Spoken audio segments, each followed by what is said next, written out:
game, you have to respect their power spike. Now, for the longest of time, si Chu dito hindi siya sumasama sa mga team fights nila. All they need to do is get his items up and go to the late game. Yan yung naging downfall ng Aether main. They have to play the objective gaming. Now, let's talk about the items here, no, para maintindihan natin yung mga spikes na sinasabi natin. Now, let's look at first the itemization of the Claude. Siyempre, normal naman yan. After the Demon Hunter Sword, you go for the Golden Staff, and then you go for the Queen's Wings. Kasi kailangan niya dito yung sustain.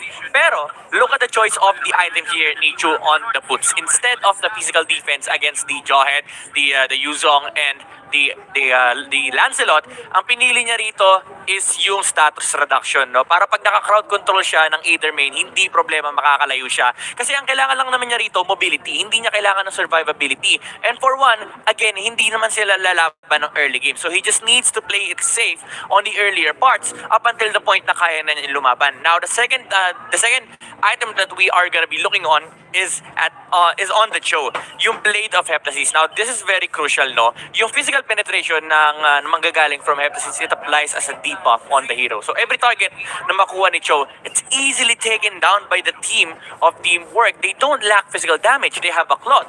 So, yan yung isa sa mga magandang bagay, item na binili ng team na to. Again, the idea is just to be able to maximize the early game space that they can get. And Cho was the avenue for this cloth to be able to farm up. Now, let's look at the game itself. Let's look at the highlights, no, para makita natin kung ano yung mga ginawa ng teamwork dito to be able to successfully get to the late game. Of course, Aether main, they still had the early game control with Lancelot rotating, getting so much kills. Sila yung nagdidictate ng tempo. But we have to look at again, the macro play. Nabanggit ng Cassius natin, napakaraming mechanical prowess na itong mga players na to. And they have.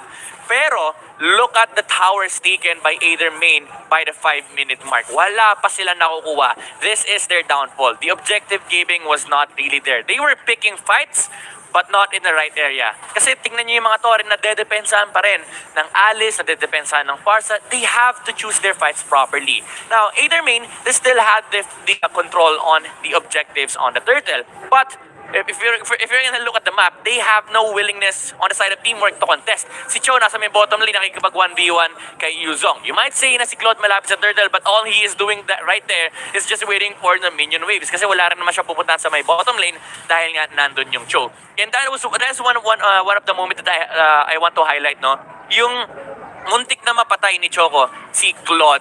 If we're gonna be able to slow down just a bit, no, dun sa may fight na yon, this is the time you're gonna see that teamwork starts controlling the entire game. Again, ito yung muntik ng mapatay si Chu, and after that, nakita nila, okay, wala na yung Lancelot, this is a perfect opportunity for us, opening na to, ito na yung time na magra-ramp up na tayo ng pressure. There was one mishap lang from the Lancelot wherein he dashed into two heroes, and hindi na siya nakapag-dash out dahil yung limitations ng puncture, it's not gonna be able to refresh that skill anymore, and napatay siya ni Chu. That was the very first turning point of this game. Now, if we're gonna continue with the highlights here, makikita nyo na, okay, lumaban pa rin naman yung Aether main. They still have the damage, they still have the mobility, but the Claude is already up there. Nasa point na kaya na sila i-contest ni Chu. And speaking about mechanical prowess, napakahirap hulihin nitong tao to. Itong fight na to, muntikan pa siyang mamatay with the crowd control from the enemies. Again, because of the selection of the boots,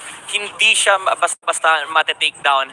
And that was the story of the game. It was just disciplined gameplay from teamwork. Relax lang tayo, buy the right items. I really commend the boot selection from Claude. Ano pa lang, minute 1 pa lang, alam na niya kung ano yung gagawin niya. But we have to give the MVP to, of course, Alice on that game. Ito, ang dami rin ginawa ni Alice actually. He was behind the entire game against the Esmeralda. Pero he was the one cleaning up the minion waves on the side lane para hindi makapag-push ang Aether main. Kung sinabi natin kanina, yung macro play, hindi makakuha ng objectives ang Aether main. Yes, hindi nila pinipili yung tamang fights. It's because Alice was doing his job perfectly. No? Clear out lang lahat ng minion wave and join fights when you can. And he was outlasting everyone on these team fights. And that is why he is the MVP of that game. Now, very important aspect to ng ating game. Aether main, if they want to play, if they want to win against teamwork, they have to play the objective gaming. In teamwork, if they want to win the series, they just have to continue what they are doing. So now, casters, balik natin sa inyo para sa Game 2. And yes, tama ka nga, midnight. And wow, Rob Luna, the question here right now is that parehas magaling pagdating talaga dito sa laruan ng ML. Parehas magaling makipaglabasan ng skills itong dalawang teams na to. But the problem here right, is teamwork. Mukhang mas alam nila na ito yung lineup nila eh. Oo. Mas alam nila na wag lang sila magpapapitas. And kung ako, masasabi ko kumbaga sa chess, parehas pa-stalemate na yung nangyari eh. Exactly. Pero kasi hindi chess to, walang stalemate dito. May mananalo, may matatalo.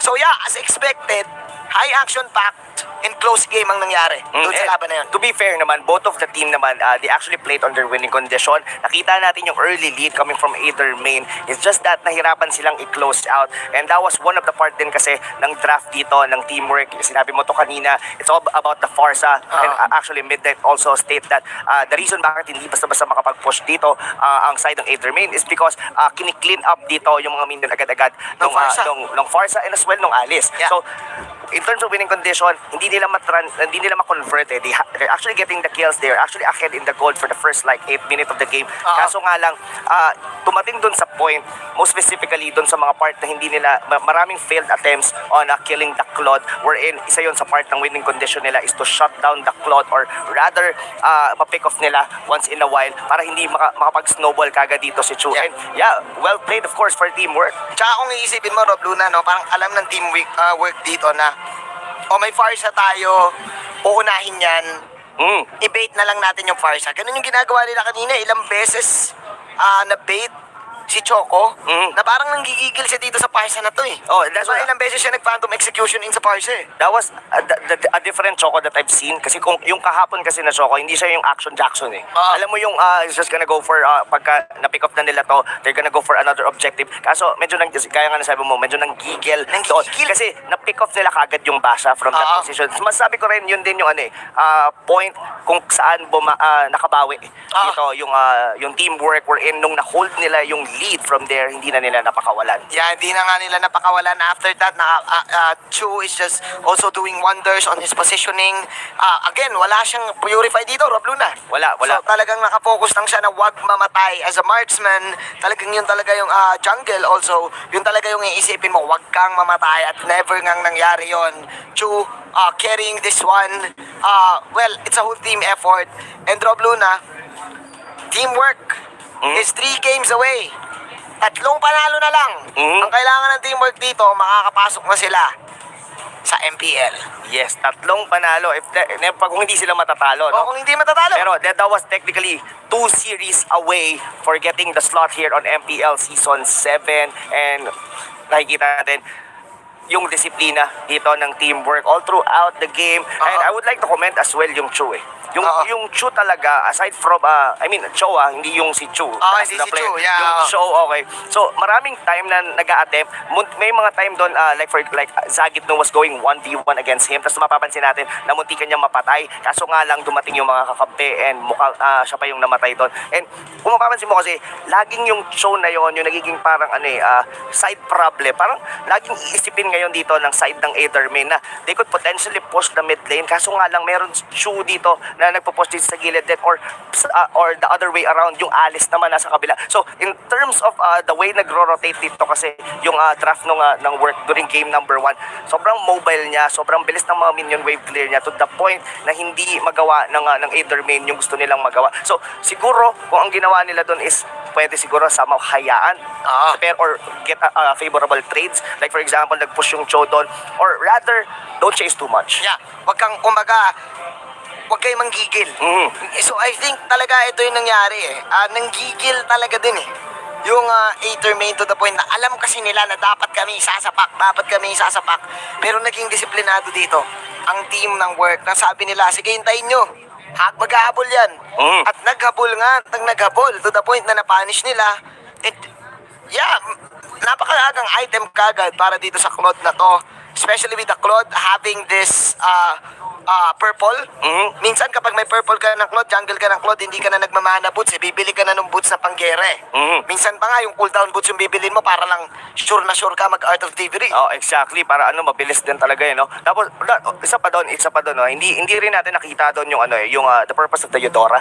We know the purpose of the Eudora is to get the burst potential doon sa Claude. Kaso hindi natin siya nakita kasi ganoon kaingat maglaro. Alam mo yung may time na magiging maingat ka, may time na magiging aggressive ka. Hindi naman yung sobrang maingat to the point na papasok ka lang pagka sobrang late na. May mga time, kumbaga alam nung Claude kasi whenever he goes in, nagamit na yung mga skill and most specifically form the Eudora. And kung mapapansin mo, Kuya Manjin, Inaabangan niya, no? Yung electric arrow na mawala, o yung rat na mawala. totoo. Pero ito, going back, yung nangyari kahapon, it was all the Farsa once again. Yung mga games natin yesterday, Farsa was the one who's most, hindi ako magkakamali, whenever yung isang team may Farsa, most of the time, yun yung nananalo. And we've seen this on teamwork. Tingin mo ba Farsa wins games talaga? Parang Farsa win. Kasi kompletos talagang Farsa eh. Kapag marunong kayo sa isang lineup na Farsa, I can therefore say that Farsa is one of the best supports. Lalo na kapag meron kayong talagang magsiset up para sa kanya. Yes. Diba? Kasi ang layo ng range eh. Yun yung talo mo sa Farsa.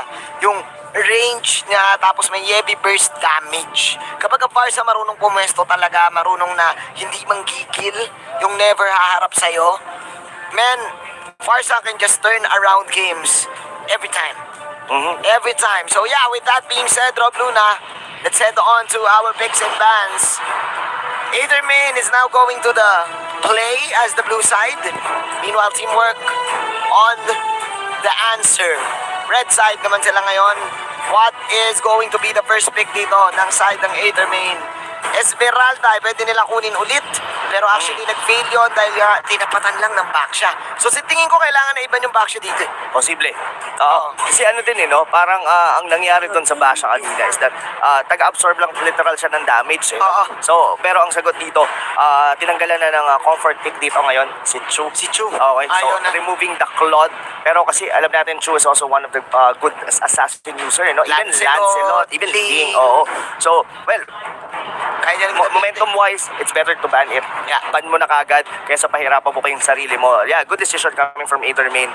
Now, meanwhile, dito sa work, they actually banned the Pakito and I'm really interested kung ibaban pa rin nila ulit yon. And if in case na hindi nila iban, kung kukunin ba yon ng Etherman, I really would like to see more Pakito matches, most specifically sa mga ganitong high tier na mga games natin.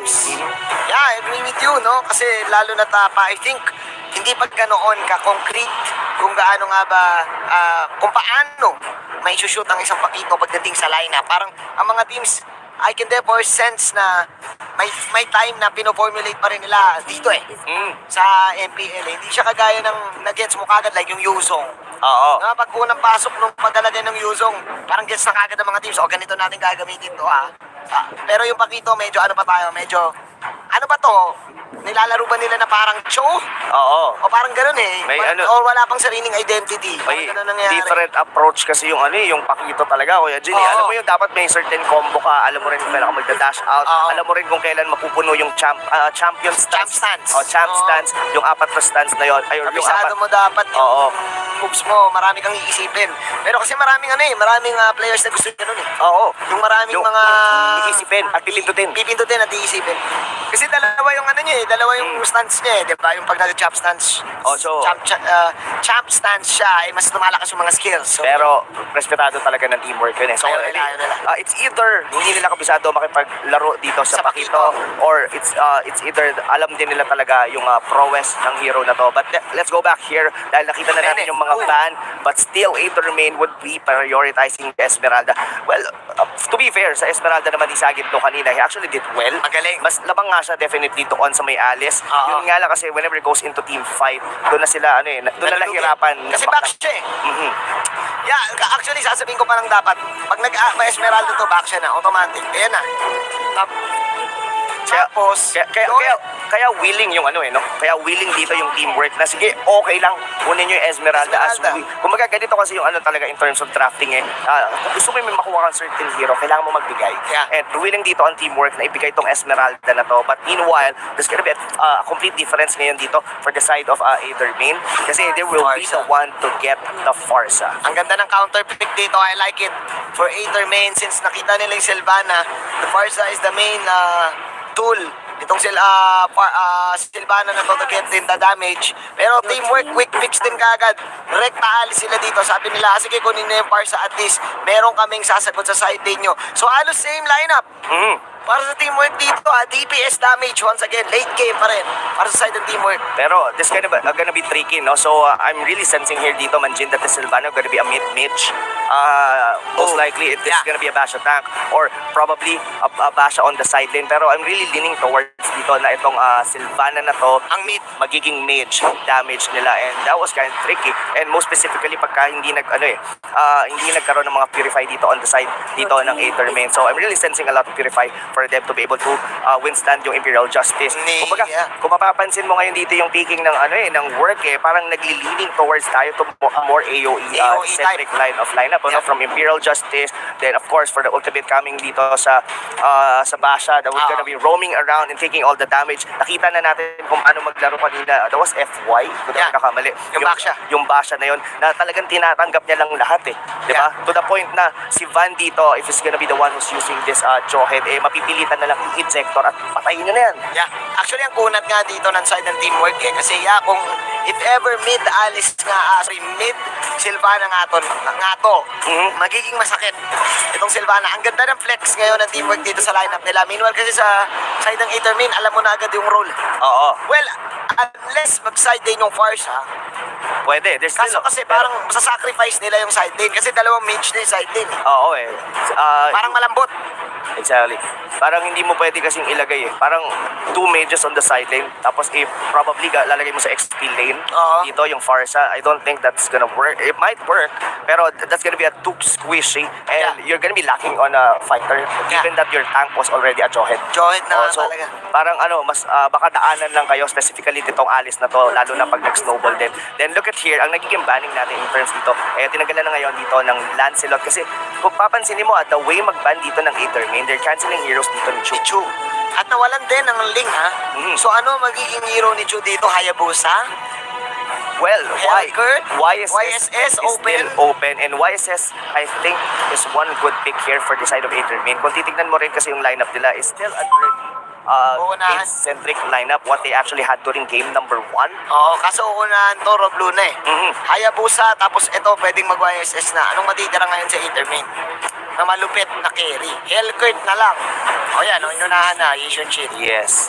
Mamimili ka na lang kasi Hayabusa Yishun Shin. Exactly. Pero, well, doon pa rin naman yung Roger and as well with Lapu-Lapu. So, this is a very equal lineup para dito sa side ng Aether main. Meanwhile, on work, they actually used this one on their top 16 match. Kung di ako nagkakamali, itong Gusion din na ito. And wow, all the while, there's gonna be a side lane Gusion. And kailangan mag-ingat dito ng Farsa. So you have this dilemma ngayon dito. I said kanina na kailangan ng Purify dito, pero tingin ko mas kailangan niya ngayon dito ang Flicker. I like it. The cushion pick, surprise pick para dito sa side ng teamwork. Interestingly, yung si FY, yung Sylvana pa rin ang magtatank dito, Rob Luna. Imbis na binanggit, kasi nga binanggit natin na baka ito mag-mid, pero mukhang side lane cushion, side lane back siya. Tapos ano pa yung isang hero ng Hindi, mag-mid talaga siya kasi Alice yung isa. Mid pala, mid back siya. Mid ang back siya. Or baka cushion mid. I doubt. Kailangan side lane. Kailangan jungler talaga yung YSS dito kaya man. So yeah, you've seen it. So yeah, you're technically correct dahil ang tank nila dito technically was Cushion mid, Rob. Sylvana. Silvana tank, tas Gusion mid. Okay, so ang gagawin nila dito, yung mid, papag-clear nila kagad dito yung Gusion for the early na mag-level 4 sa kagad. Oo. That was good. Napaka-interesting. Rotation. Napaka-interesting dito. Since naka-execute din kasi si Michael Jordan dito, hindi kaya't madidelay ito ng onte, Rob Luna, kasi mas mabilis pa rin mag-level sa XP lane. Pero sabi kasi ni Van dito, teka lang, Kuya Manjin, kailangan na muna namin cancelin itong purple kasi for sure ibibigay nila ito kay Chu. Pero mukhang hindi na mangyayari yon as Aether main will actually take the Little Wanderer and the FY ba mawawala dito? Wala mangyayari. Safe muna ang laruan ng teamwork dito, Rob. Oo, it's a good attempt sa pag-ejector doon sa may purple buff doon. Pero yeah, so ang gagawin ngayon dito ng teamwork, they just have to hit their power spike. We're in, kailangan nila mag-level 4 dito. And Van is doing a great job dito na gulo-guluhin dito si Chu. Pero I don't think na mababato niya pa to, Manjin. It's gonna be very risky kung papasukin niya pa yan together with the spiral strangling. Pero mukhang hindi yata, mukhang mali yata ako dahil papasok sila doon, Manjin. Okay, pinasok na nila dito pero nakuha ni FY dito yung orange buff. FY, masyadong nagiging malalim dito ang side ng Aether main pero kailangan nilang gawin yan para lang madelay ang teamwork dito. Meanwhile, Michael Jordan will miss that sword spike. Kamuntikan pa. Mamatay dito ang side ng Aether main doon sa engagement na yon, pero mission accomplished since walang orange si Chu at na-delay pa nila yung teamwork. Yun ang kailangan talagang gawin paulit-ulit dito ng Aether main. Like what they did on game number 1. Itong aggression talaga na to is definitely a must. Kasi hindi mo hihintayin na naman dito that the Alice would be able to sustain. Pero kasi ang pambangga naman dito ng teamwork was actually their cushion. Most likely ito yung magiging ikot dito sa buong mapa natin habang nagpa-farm dito yung kanilang Esmeralda, habang nagpa-farm sa kanila dito yung lapo-lapo dito ni Virus. Yun yung parang ano nila no, key ingredient. Pero kasi may part na kapag ang Gusion walang item, Rob Luna, nawawawits din yung damage at kaya mong ma-outplay ka agad, lalo na kapag kuda ng mga skill. Pero ayun na sinabi natin, medyo din yung damage dito ni Michael Jordan at na-counter go sila nitong Parsa, Yuji, the Mage Dad, masyado ng sanay, Rob Luna. Sanay na. Season 2 pa lang, puro Gusion na kinakalaban niya ni Yuji. Exactly. Alam niya na siya rin talaga yung papasukin nun eh. So, tinimingan niya yung talon. That's one of the reason bakit hindi rin nag-full yung damage or rather ng combo dito ni Michael Jordan. But, yeah, that Gusion attempt didn't pay well para sa side dito ngayon ng teamwork. So, suddenly, there's a huge gap in terms of the gold. Almost 2,000 ngayon dito ang naging lamang ng Aether main. Yeah. And ito lang kailangan nilang gawin talaga dito. Tsaka matik delayed na. Si Michael Jordan dito as the Gusion, again, hindi, malaking win condition to eh. Kailangan mapaaga early item mo kagad si Michael para sumama siya sa team fight eh. Oo nagkaroon din ng mga unfavorable trades kasi dito yung side ng teamwork. Like for example, yung orange buff kanina dito ni Chu was napunta kay FY kasi in-invade sila doon. Then suddenly, nagkaroon ng maling combo rito. Si Michael Jordan going dito sa may Farsa. And for at least for the side dito ng Aether main, they just have to continue this one. Yeah, talagang ituloy-tuloy lang nila. Kasi nga again, this is a Roger on their side na kayang bumakbak. Let's see kung kaya bang makapagpitas ngayon ang side ng teamwork. Pasok ngayon si Michael Jordan. Mabawi niya na ba yung damage output dito? Oh! Na-flickeran siya. Sabay na ejector pa. At mukhang tagalit na ang buhay dito ni Michael Jordan. Dahil ubos na yung kanyang ways to get, of course, the getaway as Michael Jordan will fall down. Hindi niya pa nga nagamit yung execute to get at lapu-lapu, Rob Luna. Hindi niya nagawa yun kasi in-ejector siya kagad dito, di ba? So, that was a good attempt ng pagpasok nila doon. For the reasoning is that kumonto ang work. 1,000 lead for coming from Aether main and another Imperial Justice dito.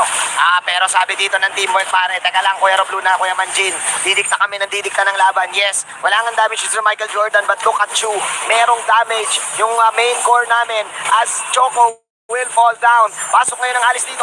Teamwork as ang nagiging throwback lang for the meantime dito for Aether main is napipick up si Choco. Napipick off si Choco pero actually maiintindihan mo yung mga pasok ng Aether main Magigets mo kasi parang perfect na yung pasok nila kaso kasi hindi nila ini-expect na kaya silang tapatan ng teamwork pagdating sa labasan ng skill. Diba parang nakita natin na parang nalulugi yung Gusion pero hindi nag-give up yung teamwork eh. Diba hindi nag-give up na naubos yung damage si Michael Jordan. To the point na nabawi pa ni Michael. Look, tabla na yung score ni Michael Jordan. Oo, 3-3 3-3 na. Yes, sumasabay pa rin naman tong Gusion na to. Pero ito talaga yung kailangan niyang gawin eh. Kailangan niya talagang mag-pick off dito. Kailangan niya talaga mag-apply din ng aggression nila dito sa early game. Kasi for the side of Adrian dito, kung mapansin ito, even that Esmeralda on the top lane, well farmed yan. And as well, yung lapo-lapo nga, hindi pa nga natin masyado napapansin. Though, napatay ngayon dito si Virus. Grabe si Michael Jordan dito. Tumitipi-tipi pa eh, no? Swag moves coming in from Michael Jordan as the Gusion will, of course, take this. And, bawiin niya na yung damage output niya dito. Kailangan pa rin ata mag-ingat dito ng hater main Rob Luna. Akala natin lamang na sila pero hindi. Tsaka kung iisipin mo, parang tagilid yung Parsa pala pag may Gusion, no? Yes. Kapag kalapit, no? Kailangan mo rin talaga saka whenever na on cooldown yung flicker mo as a Forza, medyo hindi magiging aggressive yung approach mo on playing. Hindi ka makakapaggawa wings by wings ng paharap. Parang you always want to find your good position first, or rather kailangan magkaroon ka muna ng vision doon sa Gusion para makapuesto ka ng maigi. But look here dito, Manjino. So ngayon, teamwork is really applying the pressure as well papunta dito sa Ethervein, and that's gonna be a pick-off sa may Alice. Pick off nga sa Alice dito. Sa Alice will also fall down. FY ngayon, mapapagamit na ngayon ng ultimate. Here we go. Ito na ba ang pagbawi ng Aethermain? Same situation as earlier. Aethermain nakakuha na naman ng isa. Pero may bawi dito agad. Yatap agad yung Joey dito. Oh no, tinamaan ang pagplana. And now, Tigasin coming in with the Falling Star Moon. Naiwan na yung kanyang kape dito. Oh my glove. Pasok si Michael Jordan. Can Michael Jordan survive? Mukhang hindi na dahil tinamaan na siya dito ng mga, of course, Curse Crow na meron dito si Yuji. Yuji trying his best. Curse Crow ulit. Rotary Impact. Wings by wings out. Wala na siyang magagawa pa. Kundi lumipad na lang palayo dahil si Nachu ay nag-sticker na dito ng RRQ. Teamwork, ladies and gentlemen, will take this mid habang mapipilitan na lang dumepensa. Dito si Virus. Hindi pa pala tapos yung laban. Rob Luna, mag-aabol pa sila. Tumatakbo na si Jobit ngayon. Feathered Airstrike. Chu, nag-farm na lang dito. Sabi niya, teka, bye-bye. There you go. Safe na safe ang teamwork. That was an extended team fight. Kung nahuli yun siguro doon ni Virus, there's a potential na pwede nila mapick up. But I think cooldown pa rin kasi yung Feather Airstrike doon ni Yuji. Kanina. From the previous attempt nila kanina doon sa may top lane. But needless to say, dito, Manjin, dikit na dikit ang gold natin dito. Ang ganda ng laban, no? Kung iisipin mo, kala natin nalulugi yung Aethermain eh. Kaso dito sila malulugi. Itong Gusion na to ni Michael Jordan, ang bilis din ng kamay eh. Yes. And given si Chu dito, he only has one death. Itong YSS na to, continuous din yung farming. Look at the damage dito on this passive. Look at the criticals. Sobrang sakit. Ang bilis na nakuha dun yung turtle. And let alone, dito, hindi naman masyadong napapansin dito yung Alice. Hindi nga napapansin at nakakapag-farm pa. Itong Alice na to, even though may 2 deaths na to, Rob Luna, the power of ng isang Alice dito incoming late game. Again, lugi ang Joey dyan late game eh. Wala nang gagawin kahit i-ejector mo. Saka ito Ayaw pa. mo nga i-ejector yan eh. Saka ito ang tricky part dito, Manjin, naka-shadow mask dito yung Sylvana. FY dito, pwede silang gumawa ng mga sticky plays, pero medyo malalim yata. Massive. Oo. They were actually trying to get a reaction doon, or rather umangat, kaso nga lang nahuli yun ni Sagit, no? I think he actually knows na nandun din yung Gusion, but going here into the mid lane, I think magaganap, and that's gonna be fun. Yun ang totoong laban dito. Nice Imperial Justice mula kay FY dito with the follow-up, of course, of the Alice and Chu. And now, si Tigasin yung nag-react pa, Rob. Nabanggit mo kanina na baka mag-react sila, yung Team Aethermain doon sa top lane. Yun yung reaction. Yun na nga yung reaction doon. Umangat si Sagitno. Oh no. Na-bait. Na-bait talaga. And now, suddenly, Manjin, yung lead kanina ng Aethermain, once again, napunta na naman sa teamwork. This is a complete turnaround coming from teamwork dito. And itong YSS na to, tingin ko talaga mahihirapan dito. Most specifically dito, si Yuji. Si Yuji talaga hindi niya kaya patayin agad yan. May traceless eh. Tsaka kasi kung iisipin mo pare mamaya, hold that thought dahil baka magkakaroon ng laban dito. I-check her in pero pasok dito ang Gusion. Pasok siya with the sword spike sabay. Yung mga Shadow Blade Slaughters sabay. Hindi niya na nga nagamit yung execute niya. Pero siya yung nagbabay. Sabi naman si Virus dito. Nasa batang kili na siya. 4 na makukulong sa side ng teamwork. Pero tingnan natin kung nasa bad damage ang side ng Aethermain. Meron pa follow up. Nakopulado kagad si dito Michael Jordan. Pero baka makakapag-dash out. Michael Jordan with his slippery plays. Habang yung Alice dito papasok. Nakoy, pumalis pa si Van. Habang si Tigasin dito kumuha na lang ng purple. Sabay tasteless in si Kuya Chu. Dalawa ngayon na matitira sa side ng Aether Main. Tatlo, mawawala. Team work. Ladies and gentlemen, buhay na buhay pa rin.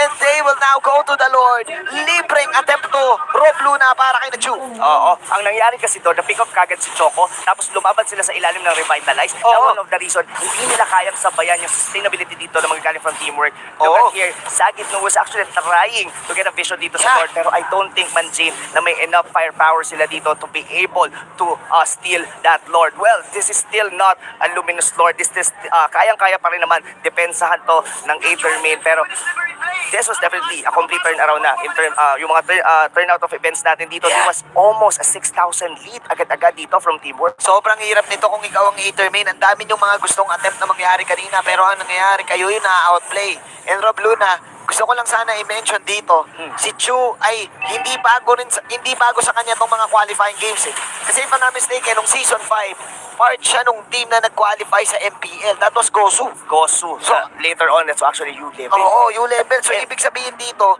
yung kaba dito kay Chu, wala na eh. Parang, kumbaga, since nag-MPL na rin siya dito, Oo. ang interesting dito, natatalo niya yung dalawang MPL veterans. Si Sakitno at saka si Yuji. Ito yung pinag-usapan natin kanina kung gaano kagigil dito si Chu na makabalik ng MPL. At ito na yon, Kuya Manjin. Oh, here we go.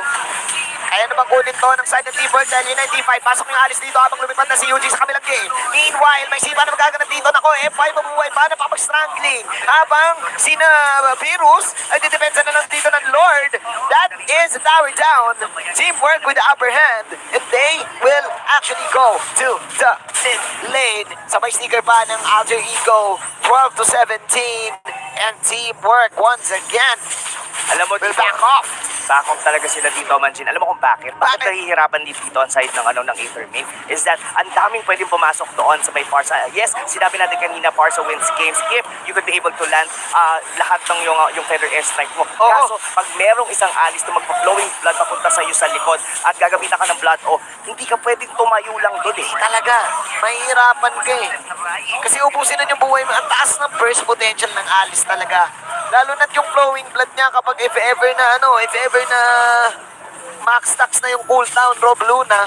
Yes. At eto na, look at the taunt. Naku, huli ata si dito, Bikasin. Pero bait na pala yun. Virus, magsusurvive siya dito. Let's see, Mountain Shocker. Medyo magulo ang laban, pero pumasok mag-isa!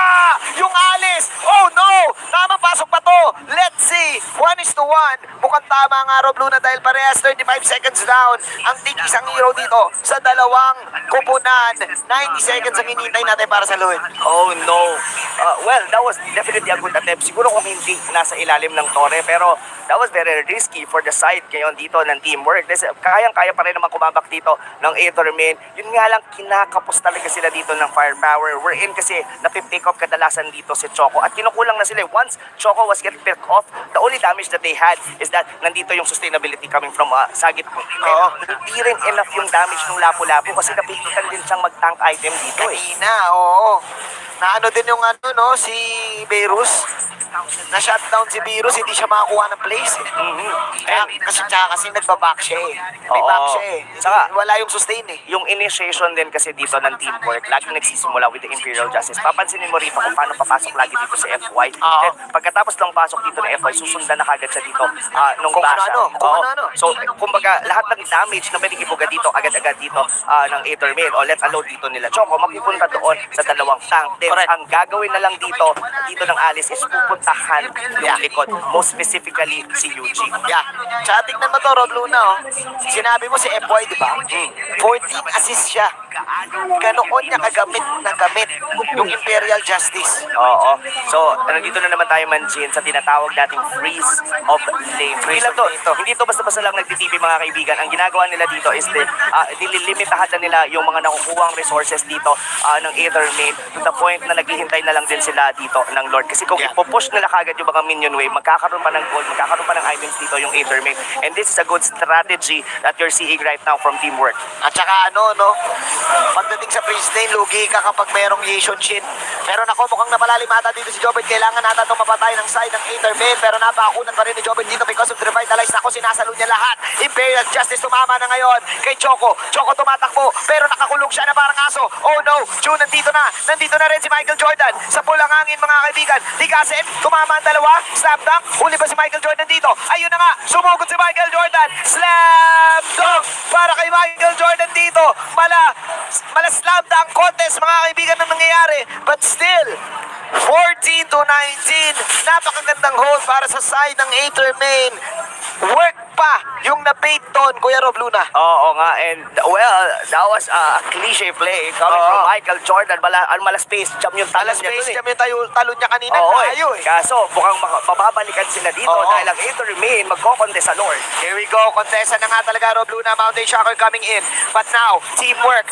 Nako, napakalupit ni Joe dito. Nag-lifesteal pa yung kanyang killing spree. And they think this is it. This is it, Pansit. Masyadong matagal ngayon, Rob Luna, ang 40 seconds para i-contest itong Lord na to. And I do feel, with 35 seconds left sa dalawang heroes na side ng Aether Main, teamwork can finish this game already. Yes, there's a big possibility pa naman na bumalik dito yung dalawang hero. Pero masasabi ko lang dito, Panjin, itong mga base turrets dito on the mid lane and the bottom lane, kailangan ng pagsabayan ang pasok dito. Look at that. Saka masasabi mo rin dito na Aether Main, hirap na talaga sila. Bakit? Nakita mo yung Basha kanina. They actually put all their firepower dun sa Basha. Ang ginawa lang sa kanila, nirevitalize. Revitalizean lang. Revitalize ni Sim. Kuya Rob Luna. And there you go. May pag-stand doon, of course, na-burst na bigla dito ni Michael Jordan. Sino pa? Si kaibigang Van. Tigasan, ladies and gentlemen, hindi na siya matigas. But malams na siya. Tapos yung alis ay mas matigas pa. Teamwork, ladies and gentlemen, we'll move on to the next round of the upper bracket and we'll probably go against Archangel and Team Empire para makuha ang slot sa MPL Season 7. Wow, teamwork doing all the work.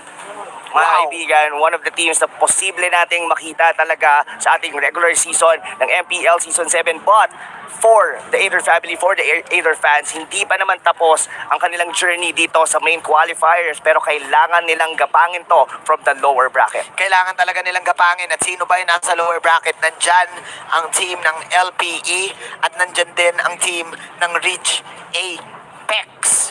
Teamwork. Never na natin in-expect itong team. Ito na ata yung last team na tinatawag, Rob Luna. Yung every season, meron talagang isang team na biglang manlalason. And I think this time, ito ang Osterforce World Challenger teamwork. Yes, and all throughout, masabi ko, wala talagang kahit sabihin na natin namamatay most of the time dito si Michael Jordan, nagdi-deliver pa rin siya. Nagdi-deliver Kumbaga, pa rin. siya yung parang kamikaze type diba? Kanina, no? Diba? Oo. Alam niya na mamamatay siya, pero at the same time, kailangan may masasabay din siya at may papapatay din siya. Tsaka may siya kumbaga, yung cushion niya, kabisado niya eh. Mm. Yung kapag hindi tumama, instant out siya eh. Mga ganun. Yun yung mga bagay na hindi natuturo eh.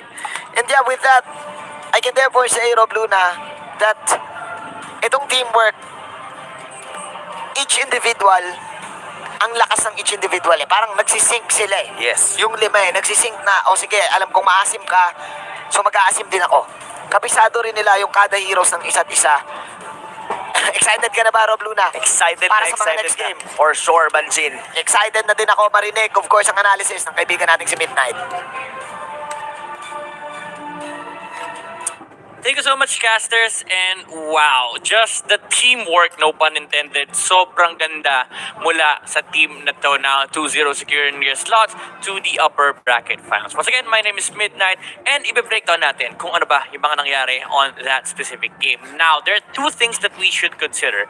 Number one is that teamwork sila ang late game and Aether Main, they are the ones who need to get the early game. Now, that last pick Gusion just shut down completely what Aether Main wanted. Actually, hindi na to secret. Teamwork has been using this since the open qualifiers. One of the rare Gusion users, no? So guys, relax lang kayo dyan. Disclaimer lang. Huwag nyo kagad nila lock in sa mga rank games nyo na naka-Gusion execute. This is a special tactic. For one, there's a lot of conditions to be cleared out, no? And number two, last pick Gusion yun. It was really a perfect last pick from this team. And ngayon, titignan natin yung items ng mga players ito. Really, nothing much to consider. It's just that the normal routine here for the players. Pero ang maganda rito is, actually, kailangan ko i-highlight to, no? Yung Calamity Reaper. This is the second time around na nag-Calamity Reaper si Alice instead of the usual route na binibili. Instead of the usual item pathing ng mga Alice, no? And other than that, it's just the standard for the other players. She Gusion after the Calamity Reaper going for the Necklace of Durance just to limit the sustain of the Esmeralda and the Jawhead, and then after that you go straight for the full damage build, the Holy Crystal, Divine Glaive, and of course the Winter Truncheon for the risky plays, no? Kailangan talaga yan. Pag Gusion ka, si Gusion kasi natural risky player yan eh, so kailangan niya talaga ng Winter Truncheon, and of course it's to sustain against the Farsa, the the onslaught of the Roger, and the throw of the Jawhead. So playing safe lang talaga si Gusion dito. Now, ito yung importante guys, yung highlights ng game natin. A lot of this will come from teamwork as we see on the early game. Kapatay, si FY. This is either main dictating tempo of the game. Sinasabi nila, okay, kami ang early game dito, kami ang mas malakas. Heroes namin ang mas malakas pagdating sa early skirmishes. But what they don't know is that naghihintay lang ng timing yung teamwork dito. No? Actually, the first timing that is really, really important for teamwork is the level 4 of the Gusion. Once that comes out, lahat ng makita ni Gusion, tinatalunan niya. Even though namatay siya sa harap ni Yuji kanina, no? Wala siyang pakialam. He is doing his job. Ito yung hero na kahit mamatay ka, okay lang. As long as nagawa mo yung trabaho mo and your only job in the game is to burst down people. Of course, as much as possible, you'd want to outlive, no? On these team fights. Kasi mas matagal buhay mo, mas marami kang potential na mababurst down. But do remember, support lang si Gusion. And the most important hero on this lineup is the Yisun Shin. Now, Chu fell down on that clash in the middle lane, but after that, it was all the Gusion, no? Gusion show talaga yung mid-game. Every guy that he sees, even the Jawhead, wala siyang pakialam, tatalon na niyan. Kung kailangan niyang tawagin yung kampi niya para patayin sila Lapu-Lapu, tatawagin niya, magtatawag talaga ng mga kaibigan yan. And that's the thing, they never stop playing aggressive. Kasi alam nila, okay, pag huminto tayo para mag-farm, number 1, mag-follow si Gusion kasi it's not a really great farmer, although meron parami siyang AoE damage, no? Not a good hero to farm with. Kailangan mo ng aggressive plays. So, kapag hinayaan nila mag-farm, kapag nag-farm pala sila, yung kalaban nila naman na makakagawa ng aggressive plays. And in turn, hindi sila makakagalaw sa mapa. This is again what we talk about on the earlier game, no? Yung map control, the total dominance of the map. If you have a bigger playing area than your opponents, naturally you're gonna get a lot more resources compared to them. Now, this specific clash, no? Itong specific clash na to, ito yung point na, okay, sabi ng Aether main, let's just relax. Kasi kinokontrol na nila area natin eh. Tignan nyo yung tignan nyo yung laruan ng teamwork. Lagi sila 4-5 magkakasama sa isang lugar. They're not letting either main play on an area where they can go. And ito, pinaka-importanting part ng game na to, no? Let's close in on the map. If you're gonna look at the upper left side of your screen, no? Yung minion waves, perfectly balanced. Look at the bottom wave and look at the top wave. Lahat sila nandun sa starting point ng tinatawag nating equilibrium. And the Lord is about to spawn in 16 seconds. Mukhang trash talk on ang teamwork. Pero what they don't know is that they're just waiting for the Lord. Ito yung tinatawag nating map freeze, no? Hindi mo hinahayaang makagalaw yung kalaban mo kasi you're essentially freezing the map. Now, Aether main attempted to do the right thing. They went out. Naghahanap sila ng mga bushes. But they're against a Yisun Shin. Yisun Shin collects a lot of valuable information and sobrang importante na to. Kasi if hindi Yisun Shin, yung gamit ng teamwork, baka napahamak sila dito kasi Aether main, they had the right idea. If hindi tayo makalabas kasi pinifreeze, let's just risk it, no? Balay mo makakita tayo ng targets. Then again, Yisun Shin used the Mountain Chunker, gathered information, and then just went for the play. After the Lord secured, immediately closing out the game on the back of this the guy's amazing performance.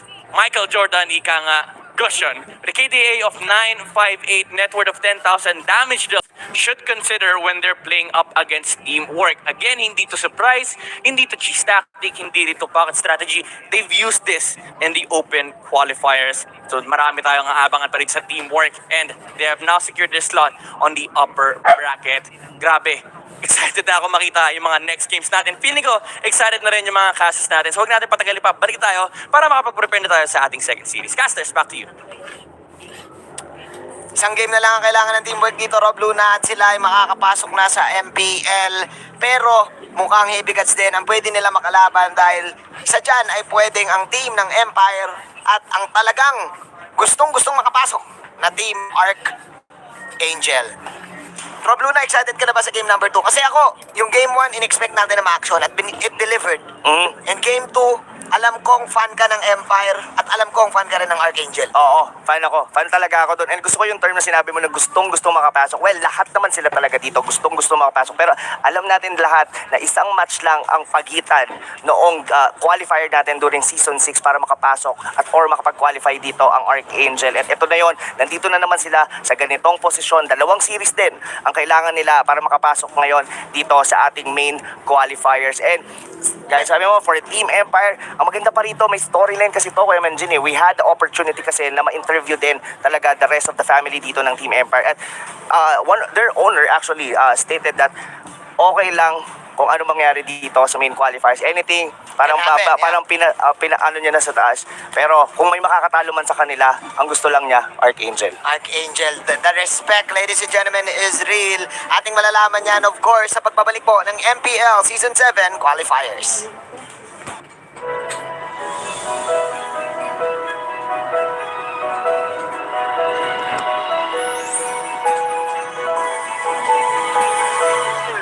Moment na sana, pero hassle ang kate. Yung kate na yan, dahil sa dandruff yan. You need Head and Shoulders. Unlike beauty shampoos, tanggal ang dandruff that causes kate. No more hassle sa moment.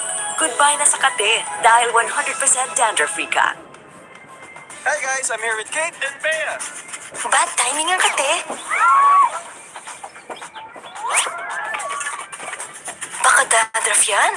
Use Head and Shoulders every day. Unlike beauty shampoos, tanggal ang dandruff that causes kate. Para di babalik-balik, katigan for good na. Dahil 100% dandruff-free ka. Hi guys, I'm here with Kate. Para araw-araw, close na close. Max pinabango pa.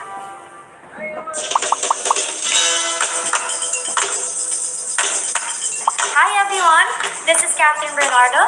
At ako naman po si Daniel Padilla. Guys, may Paymaya na ba kayo? Kung wala pa, dapat mag-download na kayo sa Google Play or App Store dahil ito na ang pusong pangbayad ngayon. Ang Paymaya is a mobile payment app using only your cell phone and you can pay practically anything, kahit online transactions pa yan. With Paymaya, hindi mo na kailangan magdala ng cash for your day-to-day expenses. Pwede kang magbayad ng bills, bumili ng prepaid load, mag-online shopping, mag-send money, magbayad gamit ng QR code at marami pang iba. Pero ang the best part dito ay may balikbayan ka pa. Each time you use Paymaya, may balik sa'yo na cashback at yours. Kaya sulit ang oras mo dahil hindi mo na kailangan pumila and you can just pay using your app anytime, anywhere. Kaya guys, huwag kakalimutan. Pag may babayaran ka, Don't pay cash, pay Maya.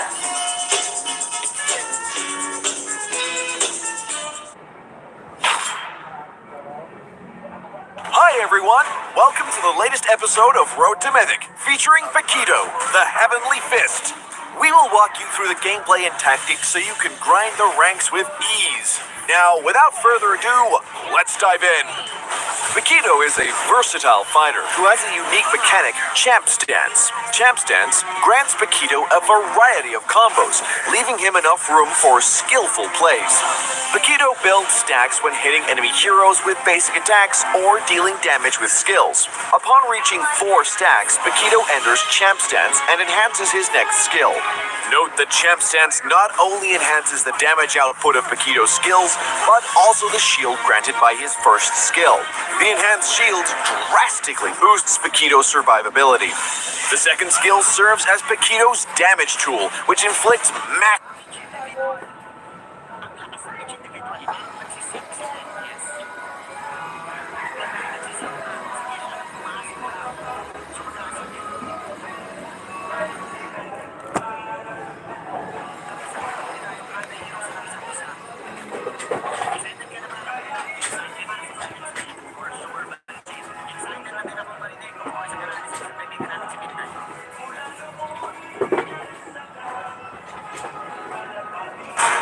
Since Paquito is an agile fighter in possession of various combos, we highly recommend this set of equipment, as it ensures good survivability while boosting his damage output.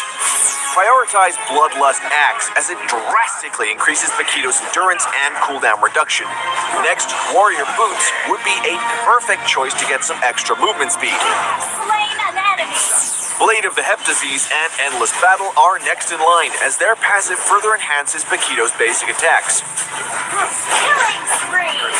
Lastly, Queen's Wings and Immortality will help Paquito exert dominance in teamfights while staying alive and well. Note that once Champ Stance is active, all Paquito skills will finish their cooldowns. Whether you're going for damage or control, it's never wrong to think twice beforehand. 2 casts of Jab are perfect for following up the damage, while 2 casts of Knockout Strike allow Paquito to inflict great control effect. Slain an enemy. In the laning phase, Paquito first casts Jab to quickly approach the target and inflict damage. Next, a basic attack helps him stack up for Champ Stance. He then quickly follows up with Heavy Left Punch and basic attacks to complement the damage. When Paquito enters Champ Stance, he casts the Enhanced Jab to deal explosive damage. When the teamfight breaks out, Paquito cuts into the enemy formation with the Enhanced Jab. Next, he casts Knockout Strike to control the enemy crowd and follows up with a jab cast right away to stick to the enemies. After a cast of Knockout Strike, enemies are once again controlled. Paquito grabs this chance to inflict damage with Heavy Left Punch and gains a shield for the later pursuit. Killing spree.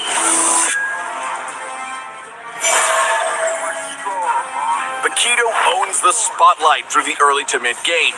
Once he reaches level 4 and acquires the ultimate, his mobility will be taken to another level. It is recommended to roam and help teammates out to extend the lead.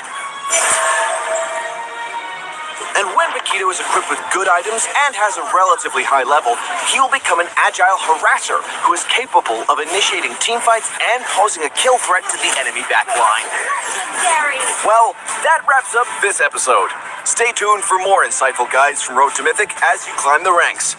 Until next time, we'll be seeing you in the Land of Dawn. Now Dragonborn is here.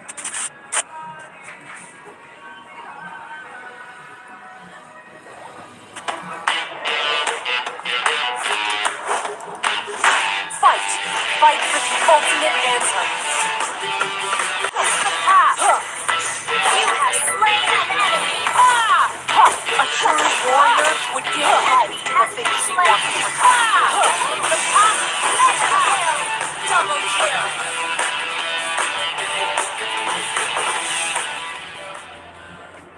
Now Dragonborn is here.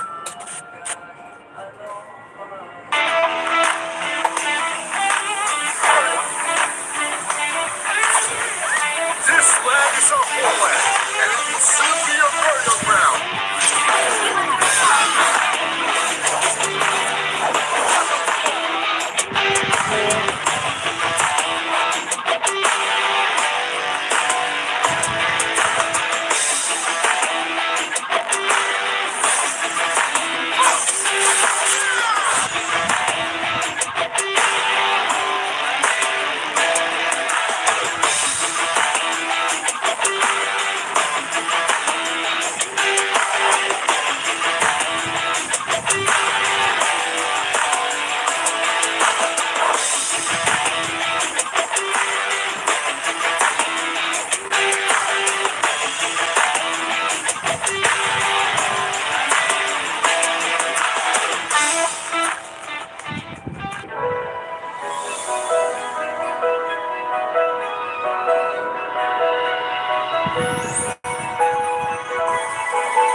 Moment na sana, pero hassle ang kate.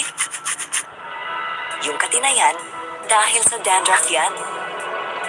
You need Head and Shoulders. Unlike beauty shampoos, tanggal ang dandruff that causes kate. No more hassle sa moment. Goodbye na sa kate, dahil 100% dandruff-free ka. Hey guys, I'm here with Kate and Bea. Bad timing ang kate. Baka dandruff yan? Use Head and Shoulders every day. Unlike beauty shampoos, tanggal ang dandruff that causes kate. Para di babalik-balik, katigan for good na. Dahil 100% dandruff-free ka. Hi guys, I'm here with Kay. Para araw-araw, close na close. Max pinabango pa.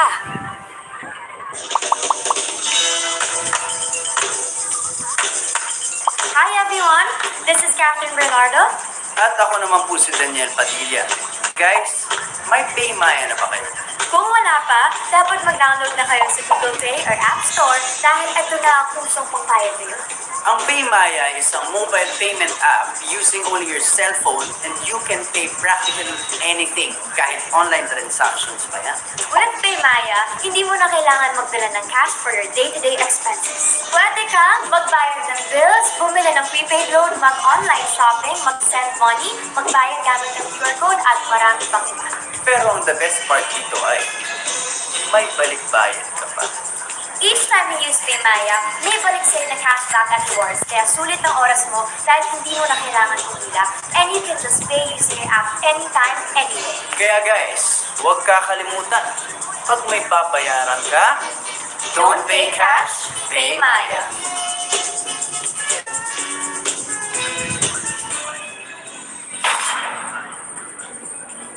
Hi everyone, welcome to the latest episode of Road to Mythic, featuring Paquito, the Heavenly Fist. We will walk you through the gameplay and tactics so you can grind the ranks with ease. Now, without further ado, let's dive in. Paquito is a versatile fighter who has a unique mechanic, Champ Stance. Champ Stance grants Paquito a variety of combos, leaving him enough room for skillful plays. Paquito builds stacks when hitting enemy heroes with basic attacks or dealing damage with skills. Upon reaching 4 stacks, Paquito enters Champ Stance and enhances his next skill. Note that Champ Stance not only enhances the damage output of Paquito's skills, but also the shield granted by his first skill. The enhanced shield drastically boosts Paquito's survivability. The second skill serves as Paquito's damage tool, which inflicts massive damage. Moreover, in Champ Stance, casting the second skill allows Paquito to throw 2 jabs instead of 1, making the already impressive damage output even more devastating. Paquito's ultimate is a perfect skill.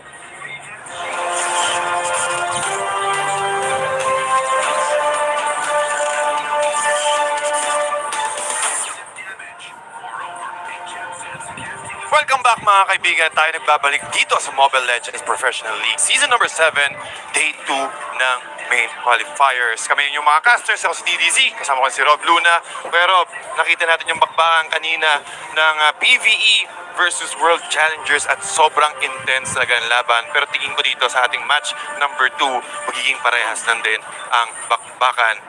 Yes. Sabi mo dun? Oo, that was definitely close enough talaga yung naging laban ng Aether Main, and of course nga yung teamwork na World Challenger. And masasabi ko lang, though teamwork did actually get it for a 2-0, hindi rin naman sila agad nadalian sa paglaban sa Aether Main. But sa mga ano natin dyan, nasa lower bracket pa rin naman ang Aether Main. So we're about to see that on the following series. Kasi ang makakalaban nila is gonna be LPE. Pero atin munang pag-usapan tong series na to, no, TDZ, dahil mainit din to eh. Kung kanina, yung mga teams natin, yung that was the first loss ng Aether Main. And meanwhile, dito naman sa second series, wala pa rin naging talo. Archangel, and na-mention ko to kahapon, Team Empire, probably one of the underdogs coming here to the main qualifiers. Pero grabe yung linis ng laro nila kahapon. I completely agree. Talagang pulidong-pulido ang bakbakan kahapon ng Team Empire. Pero tingnan natin din ngayon kasi LPE din ang mga kalaban. Rather AA ang mga kalaban ng Team Empire ngayon. Isa rin ang Archangel sa mga highly anticipated na mga casters. Diba? Nung mga predictions at marami rin ang nag-look forward ng mga pros, mga pro players sa Archangel. But the question is, will they perform?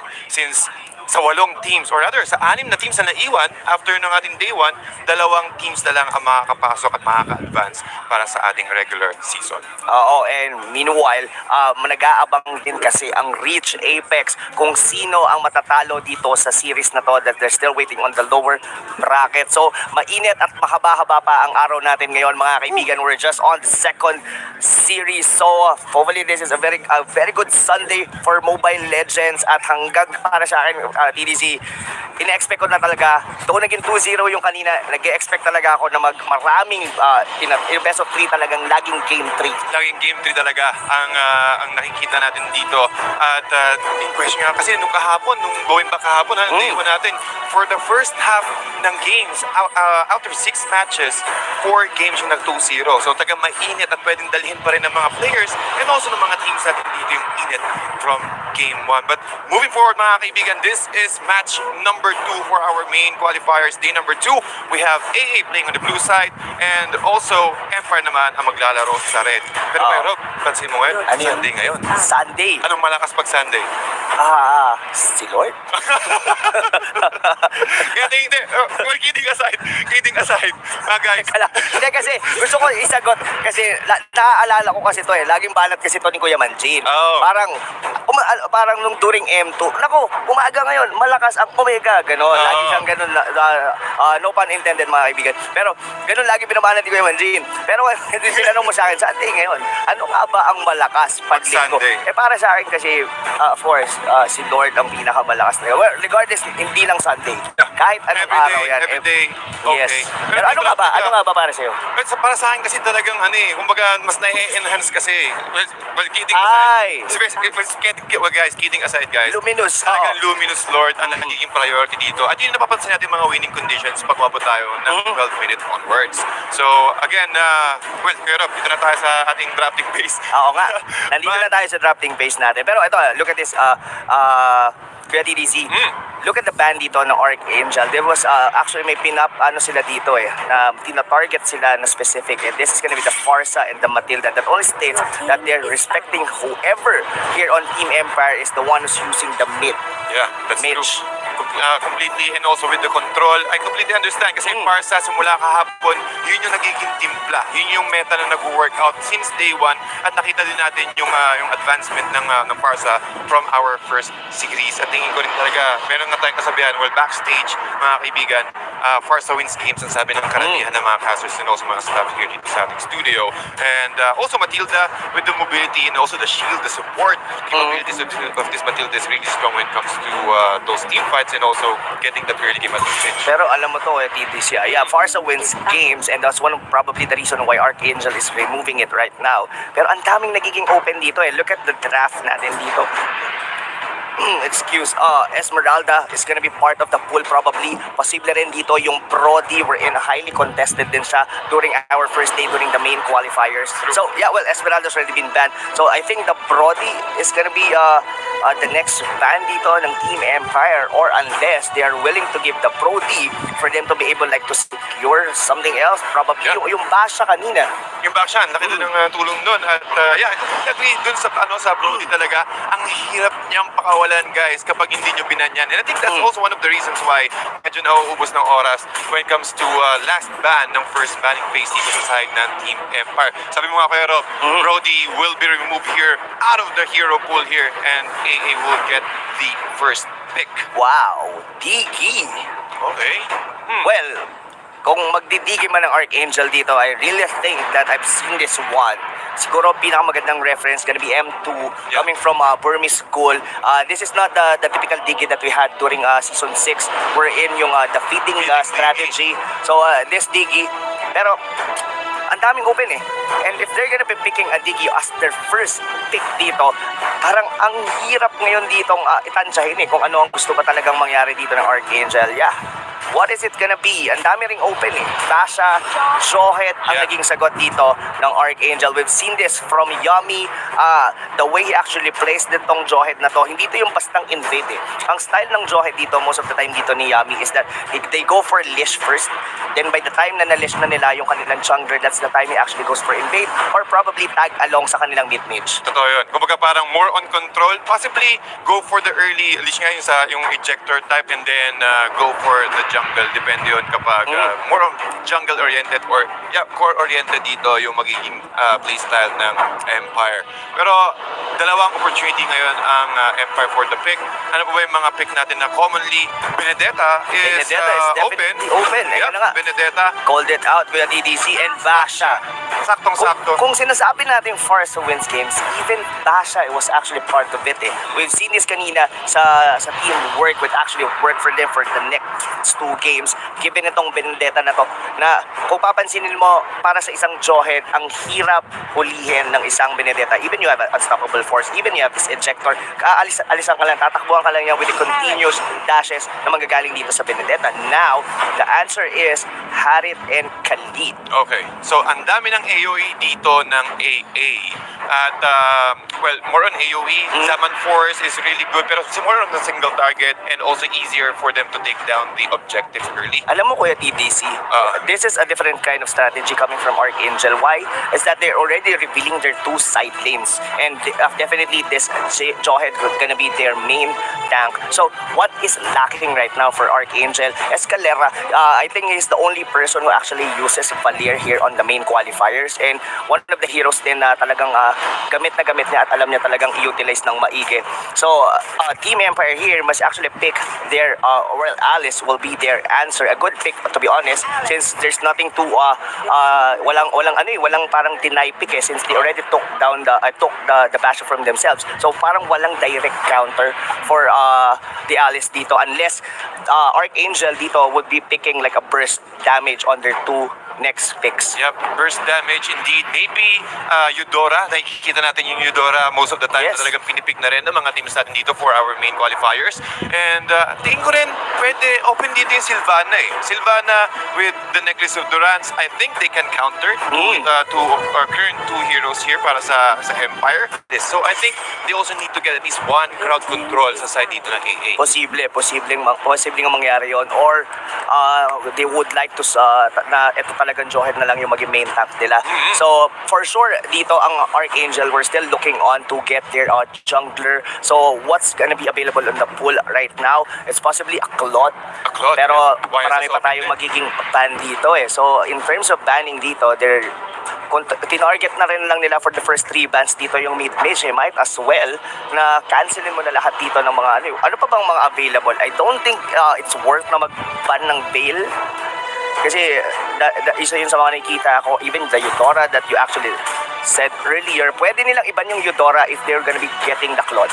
Yeah, kasi ito, sobrang risky, more of a glass cannon kasi din yung yung Claude eh. So yeah, I completely agree. Pero mukhang Chang ang binan dito ng AA. Understandable kasi kailangan din nila more on kasi almost million na rin kasi si Alice eh when it comes to team fights eh. No, kailangan niyang pumasok sa pinakalo para mas maging sulit yung blood oath niya, and they need to get that long range since yung band yung Farsa, so they're also respecting the meteor shower output, damage output from this Chang'e.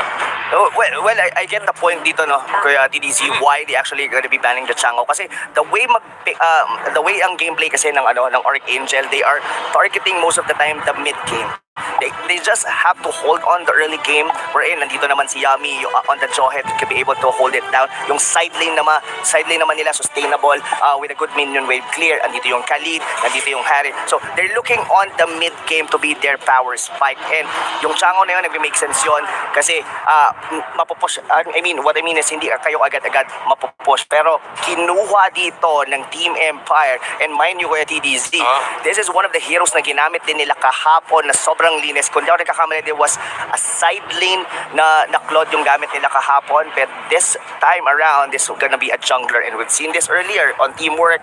Chu ang gumamit ito, sobrang linis din ng laro niya, and this could be a possibility na maulit yon. Pero Sabi mo nga speaking kanina, of sagot, para sa isang Claude, napakagandang predictions as well from Rob here. Again, Eudora, possible hover here for AA. Since, nagtinda natin, tagang glass cannon, one of the best ways for them to stop the BMI or the escape from Claude is to stun him instantly. So, the ball lightning, plus pag meron pa silang yung passive ng Eudora, kumakalat ang ball lightning, which is also a good opportunity for them to disable at least all the melee heroes, since most of them tagang salubsob ang laruan dito dito ng ng Empire, no? Alam mo ano, Kuya TDC, now that I come think of it, na nangyari nga to kanina, there was sort of itong pick ng Archangel was close enough to determine kasi on the first match nila, Yuji did actually use a Eudora and Van was actually using the Jawhead. Meanwhile naman dito, this is technically parang somehow like a copy-paste ng ginamit din kanina ng teamwork wherein wala lang yung Benedetta, the Basha, the Alice, and the Claude.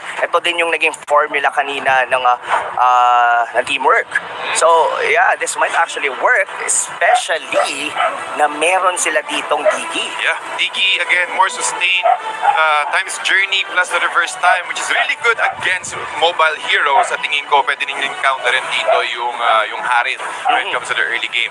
And also, kung maging AG siya, and I think that is Yes. almost the same with Oo. M2 build. Yes, and come to think of it, no, TDZ. So what's gonna be lacking dito sa Claude? Of course, this is not gonna be a Purify Claude. Eh di kumuha ka ng isang hero na pwede mag-provide sa'yo ng Purify, and that's gonna be at times Journey. And very interesting to, kaya TDZ, that we will be having, if I'm not mistaken, this is gonna be the first time na magkakaroon tayo ng Digi dito sa main qualifiers. Indeed. Tingnan natin kung effective nga ba ang last pick Digi sa side dito ng Team Empire Esports, and also sa side naman ng AA.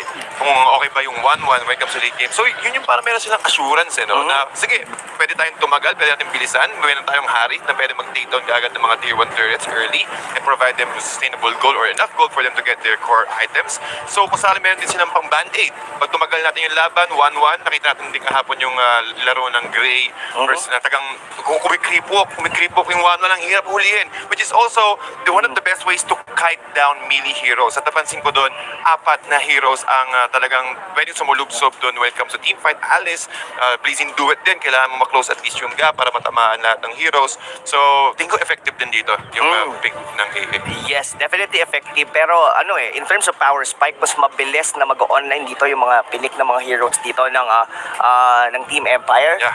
Kasi kung iisipin mo, what's gonna be on the side of Archangel to be able to hold them down on the early game? They have this Khalid, gonna be staying on the side lane for sure. And of course, meron din sila, what was actually, that was the Harit. So, Harit. in terms of power spike, the Harit has to has his own item, like at least a Calamity Reader going into Holy Crystal para at least ramdaman mo talaga, or if in case na mag-enchanted talisman siya for early game at least. Pero itong Khalid kasi, kung maging side lane nila, alam mong probably sustainable, pero at the same time hindi rin siya enough para to go into rotation. Pero kasi ang given that if it's gonna be the 1-1, that's very interesting enough, no? Would you think the 1-1 will be the jungler dito? Or this Harit will be the jungler? Possible. Most of the time na nakikita natin kapag nag-go 1-1 is they will go for the Aegis and then gold lane.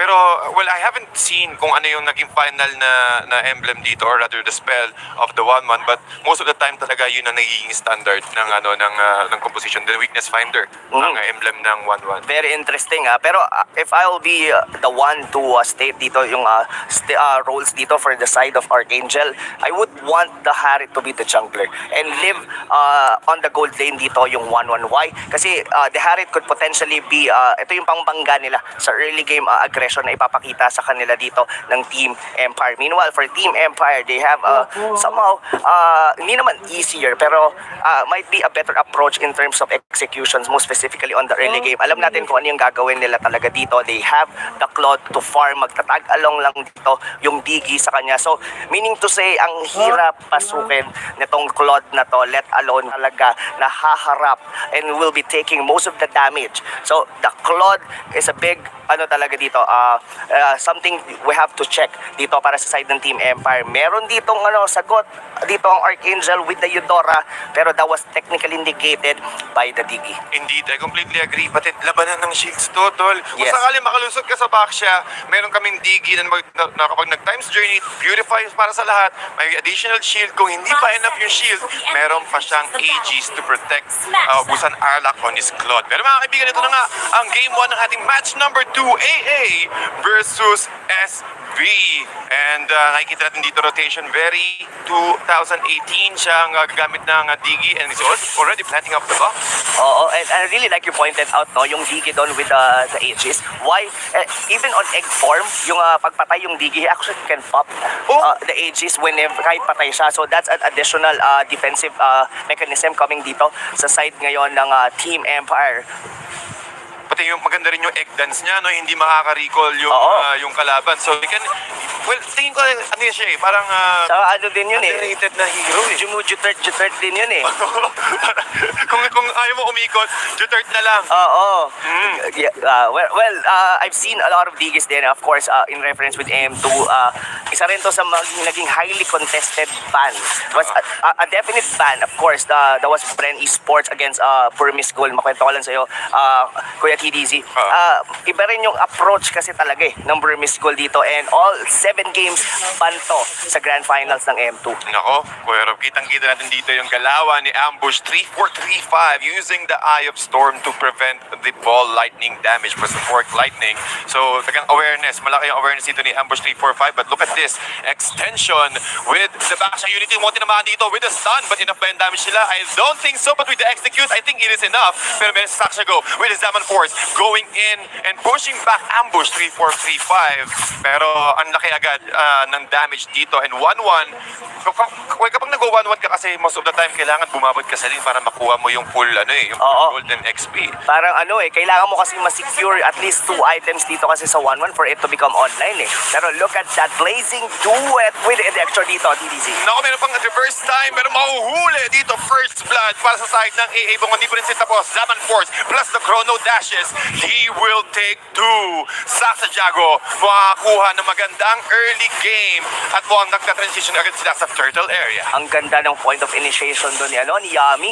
Saktong-sakto yung yung pagbato niya, then suddenly nandun din sila malapit sabay. Wow, that was a great start para sa side dito ng Archangel. We're talking about na itong 1-1 na to, kailangan talaga ng ng space, ng time para makapag-farm siya. He has to get his corrosion site, then possibly a DHS. From there, siguro mararamdaman na natin tong 1-1. So, ito ang kailangan gawin talaga dito ng mga tropa natin from Archangel is that to give time dito kay Ninja Killa. By the way, this other name is Yasuo. Yasuo! Oo, no. So, tingin ko nakakita rin namin sa interview na ni Uncle Joy, ni Ginoong Valdez eh. So, yeah, I completely agree doon, Rob. At talagang kailangan ng space dito ni Ninja Killa para mas maging effective or mas makuha niya kaagad ang kanyang power spike. As you can see, Joy Boy is also assisting Ninja Killa kapag nakita niya na si Benedetta nawawala sa mapa. Pero dalawa kaagad, early transitioning into a corrosion site at with that enough gold, 1,000, almost 2,000 gold sa kanya. I think it's within the 30 seconds for a 1-minute mark, makakuha agad siya ng kanyang corrosion site. Yes, definitely a good start dito mga kaibigan for Archangel, but Team Empire, they do have this Benedetta na pwedeng magbaliktad na itong laro. Inaabangan na lang ngayon dito si Yasuo onto the bottom lane. Ninja Killa nga muna ang tatawagin natin sa kanya since ito yung pangalan. By the way, pwede ko palang ikwento rin sa'yo, no? Kuya TDC, pero mamaya na yun dahil may bakbakan dito sa baba. 4 ang nasa baba, mukhang nahuli ang isa with the ejector plus ang Unstoppable Force, Fort Lightning, but with a save from the Time's Journey. Secure lang, para manigurado lang na hindi mamamatay si Ambush 3435 with that combo from AA. But going back, Kuya Rob, sabi kanina. That was a good save, Kuya TDC. Yung pag-pop doon ng Aegis was right on cue para dito kay Vern. I think Vern is also known as Imba. Imba. Yeah, I've seen this one as well. A very bubbly person. But going back dun sa kukwento ko sa iyo, yung Ninja Killa kasi dito ni Yasuo was actually his name right after nung Season 6 qualifiers natin. So Yasuo yung name niya, nagpalit siya ng Ninja Killa even on Scream and yeah, thanks to information coming from Midnight. Tingin ko pati maangas din talaga yung pangalan na Ninja Killa. Pero kasi tulad ng angas dito sa loob, rather sa middle lane, AA growing for the turtle, almost quarter HP yan naiiwan dito mga kaibigan, pero si Ambush 3435 mukhang ambush din siya dito at maghahanap ng magandang steal, pero enough nga ba yun? Merong retribution dito si Saksa Jago, so I'm not sure if he will be successful with the Calamity Reaper plus the Turtle buff. Saksa Jago is looking really good para sa early game ng AA. Oo, they have a complete control dito mga kaibigan with the early game and given fall, making the Alice fall onto the top lane. Wow, this is a very impressive start talaga, Kuya TDC. Indeed, with that ultimate there from Eudora, Ambush 3435, solid na solid. So, ang nakikita mo talaga yung yung reflexes dito ni Ambush 3435, lahat ng spell, lahat ng skill na de-deflect ng eye for an eye at hindi sila makahanap ng successful gank dito sa side ng AA. However, looking at the top lane, nakakapag-farm at nakakahuli nga dito si Paul at talaga nakokontrol niya yung early game dito ni Bullwit 16. At ang mahirap dito, kapag nakokontrol mo yung Alice, mahirap pa siya makakuha ng kanyang Blood Orbs. Indeed. Alam mo, Kuya TBC, well, extension dito, getting the attention dito mga kaibigan ng Archangel, and he's about to fall. Mukhang may susunod pa si Ambush 3435. But going back to what I'm about to say, sabihin na natin 5-0 yung score natin dito. In terms of lead, that's almost 2 to 3,000 for the side of Archangel. Pero hindi pa rin nila pwedeng basta-basta maliitin dito ang Team Empire. Itong Claude na to is continuously farming even with the Alice itself. Yan, si extension pwedeng mamatay pa ulit-ulit. That's gonna be the Basha. Pero if hindi nila mapatay dito si Ubasan Arlock, Huling-huli ka agad Zaman Force, Blazing Duet at Time's Journey para ma-secure lang at ma-stop yung snowball factory dito ni Saksa Jago. but that's a shutdown, Kuya TDC, and that's something you wouldn't want to give dito sa Team Empire. Kasi, like what I've said, lamang sila dito on early game, but this is still completely pwedeng ma-turn around pa rin to ng Team Empire. Alecto final blow para makatakas doon sa initiation sa gang potential ni Ninja Killa, but Ninja Killa just hitting the strikes here and force Ambush 3435 para umuwi. That's a slight miscommunication coming from Archangel. Gumo kasi doon si si Saksa. But good decision making din on the back end naman dito ng Archangel na wag nang sumunod kasi there's a possibility nga na na-pick off doon yung Harit. At least hindi na magkaroon ng mga collateral damage sa mga iba pang members dito ng Archangel. Still, they are on the lead with the 3,000 and ngayon another turtle would want to be secured ngayon dito ng Archangel. Nakita mo naman taga doon si Joy Boy. Talagang tinos niya pa yung Lethal Wonder para makakuha siya ng additional speed. Since yung magiging next target dito is yung turtle. Pura mukhang na-heal dito si Diggy with the enough first ejector ulit with the smart missile extension.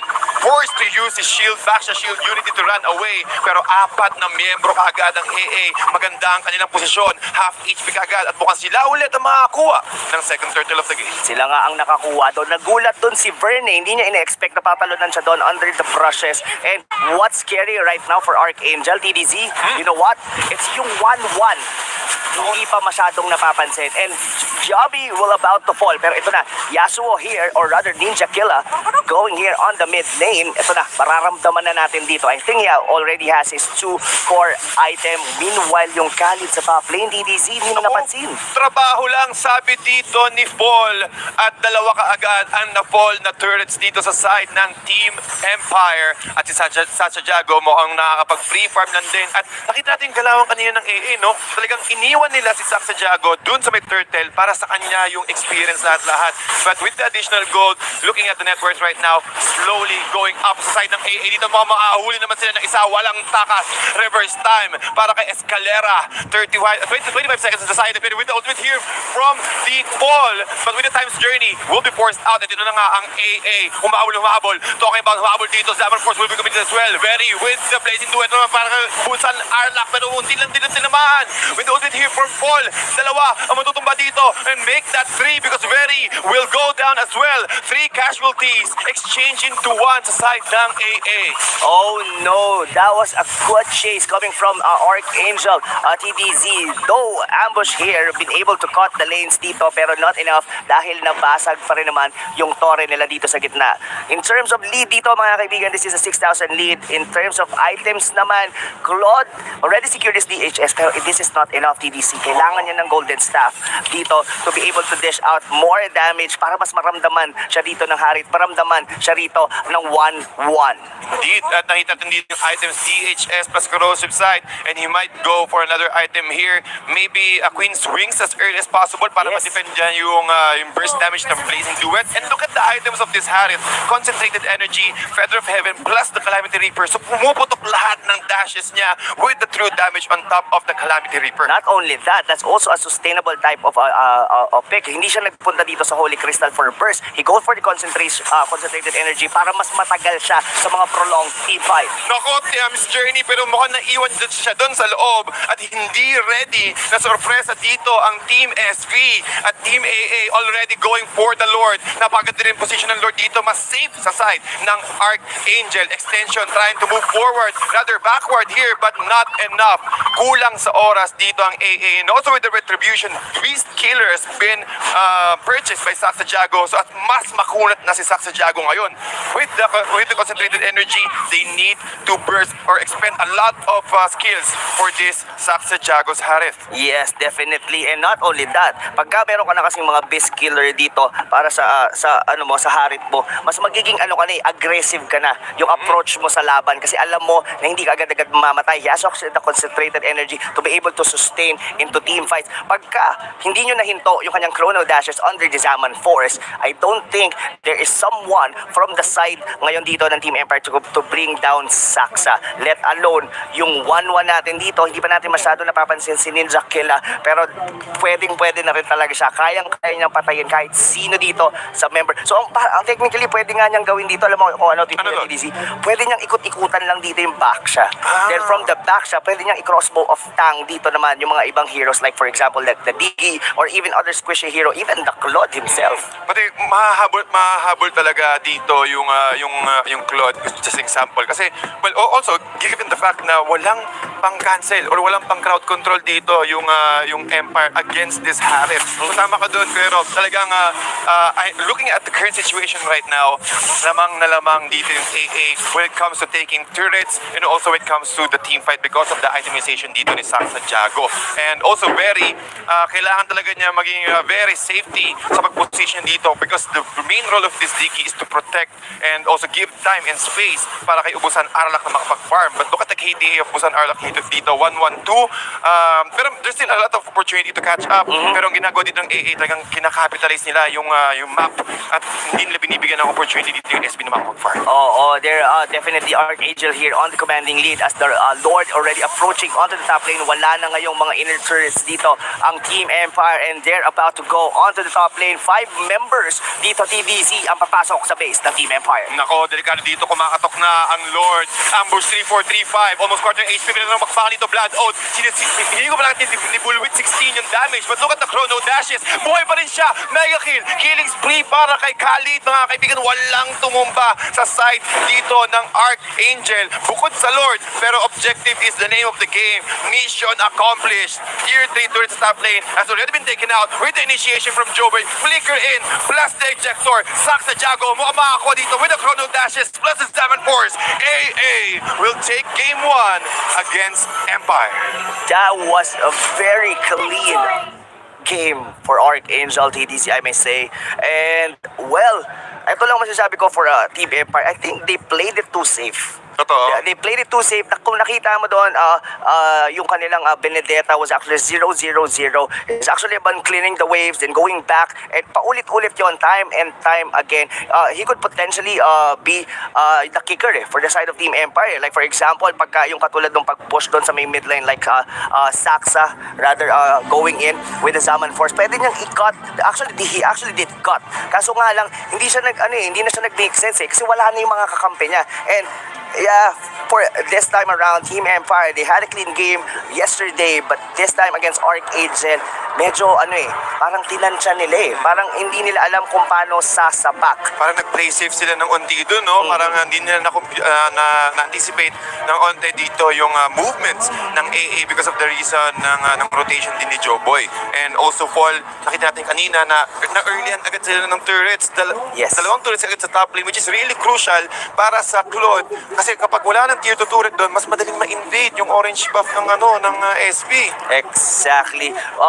though the Claude actually has a good farm during the early stages of the game, ang problema lang kasi talaga is that nakuha din kagad yung yung groove. Tingin ko yung early lead talaga dito na nangyari for the side of Archangel was that yung pag-ejector ni Yami onto the mid lane, tapos nag-transition into the turtle, and yun na, naging rinse and repeat na yon para dito sa Archangel squad. They get a pick off, they get the turtle, and from there, nalinis nila, nakuha nila yung lead, and they played it too safe. The only thing na nakita ko na nagkaroon ng mistake was yung naging malalim si Saksa doon sa may going doon sa may gitna, sa may kanilang inner turret dito ng Team Empire. And aside from that, sobrang naging malinis ang laro dito ng Archangel. At titingnan natin kung talagang kaya pang ipuwersa dito ng Empire ang AA to go to Game 3. But let's go ahead and go into Midnight first for more analysis.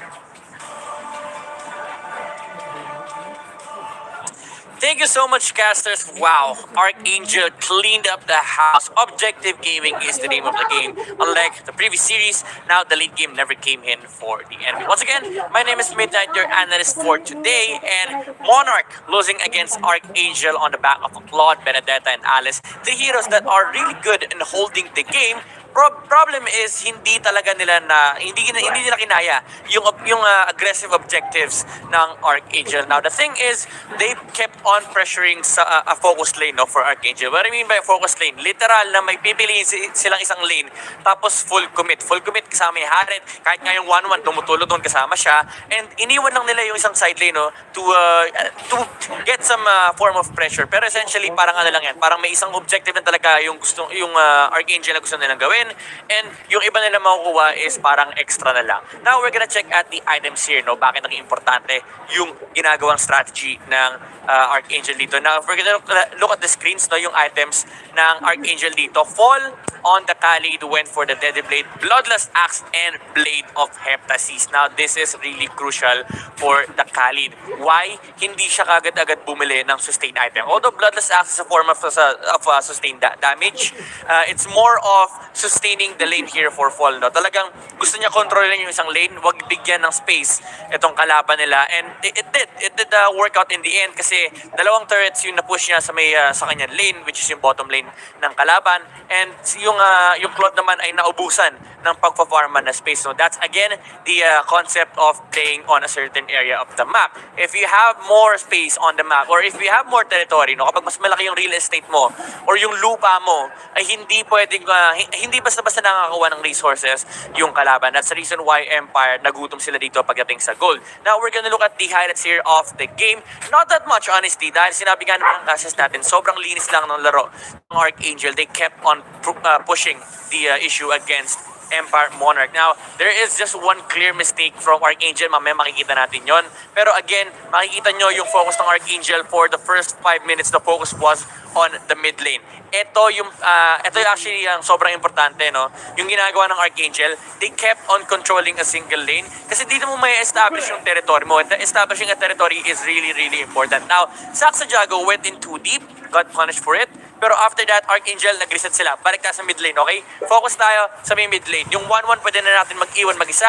Again, look at the Khalid. He is still on the top lane. Even though it looks like Archangel is losing this fight, yes, they are, pero they're controlling more area of the map. And in turn, yung resources hindi nagko-convert for Empire Monarch. That's the reason why there's so much farm on the Harit and the 1-1. Kahit wala masyadong contribution si 1-1 dito pagdating sa kills, the damage is there, the threat of the heroes are there, and inevitably they will just win out on these team fights. Kasi nga, kulang talaga yung resources ng Empire Monarch, specifically with the heroes that they have. This is an Alice, a Benedetta, and a Claude, which disappointingly, unexpected na hindi na ganito yung performance ng Benedetta. Usually yung mga Alice at Benedetta natin, sila yung mga nagper-perform talaga. Pero speaking of nag-perform, MVP goes to Saksa Jago. Just the consistency of this Harit, utilizing the Harit funnel, or well, essentially may kasama siyang core dito, pero siya pa rin naman yung main hyper carry.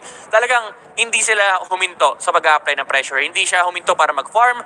Sabi ni Saksa Jago dito, wala akong pakialam kahit hindi pa late game. Papasok ako sa jungle ng kalaban, which is the mistake, pero okay lang naman. At the very least, nakapag-reset on Archangel, and that's it for game 1. Just the relentless pressure and the continued aggression. Again, sobrang importante ng concept na mag-e-establish kayo ng isang area or territory nyo sa mapa kasi hindi madaling pasukin yun, hindi madaling i-take over again for your enemy, and ang conversion yan is mawawala ng resources yung kalaban mo. Maybe, may it be gold, XP, or even buffs. And that is what happened with Empire Monarch. The question is, will Empire Monarch be able to force out Game 3, apply the same concepts na sila din mismo ang gumagawa actually sa main qualifiers? Casters, what do you think?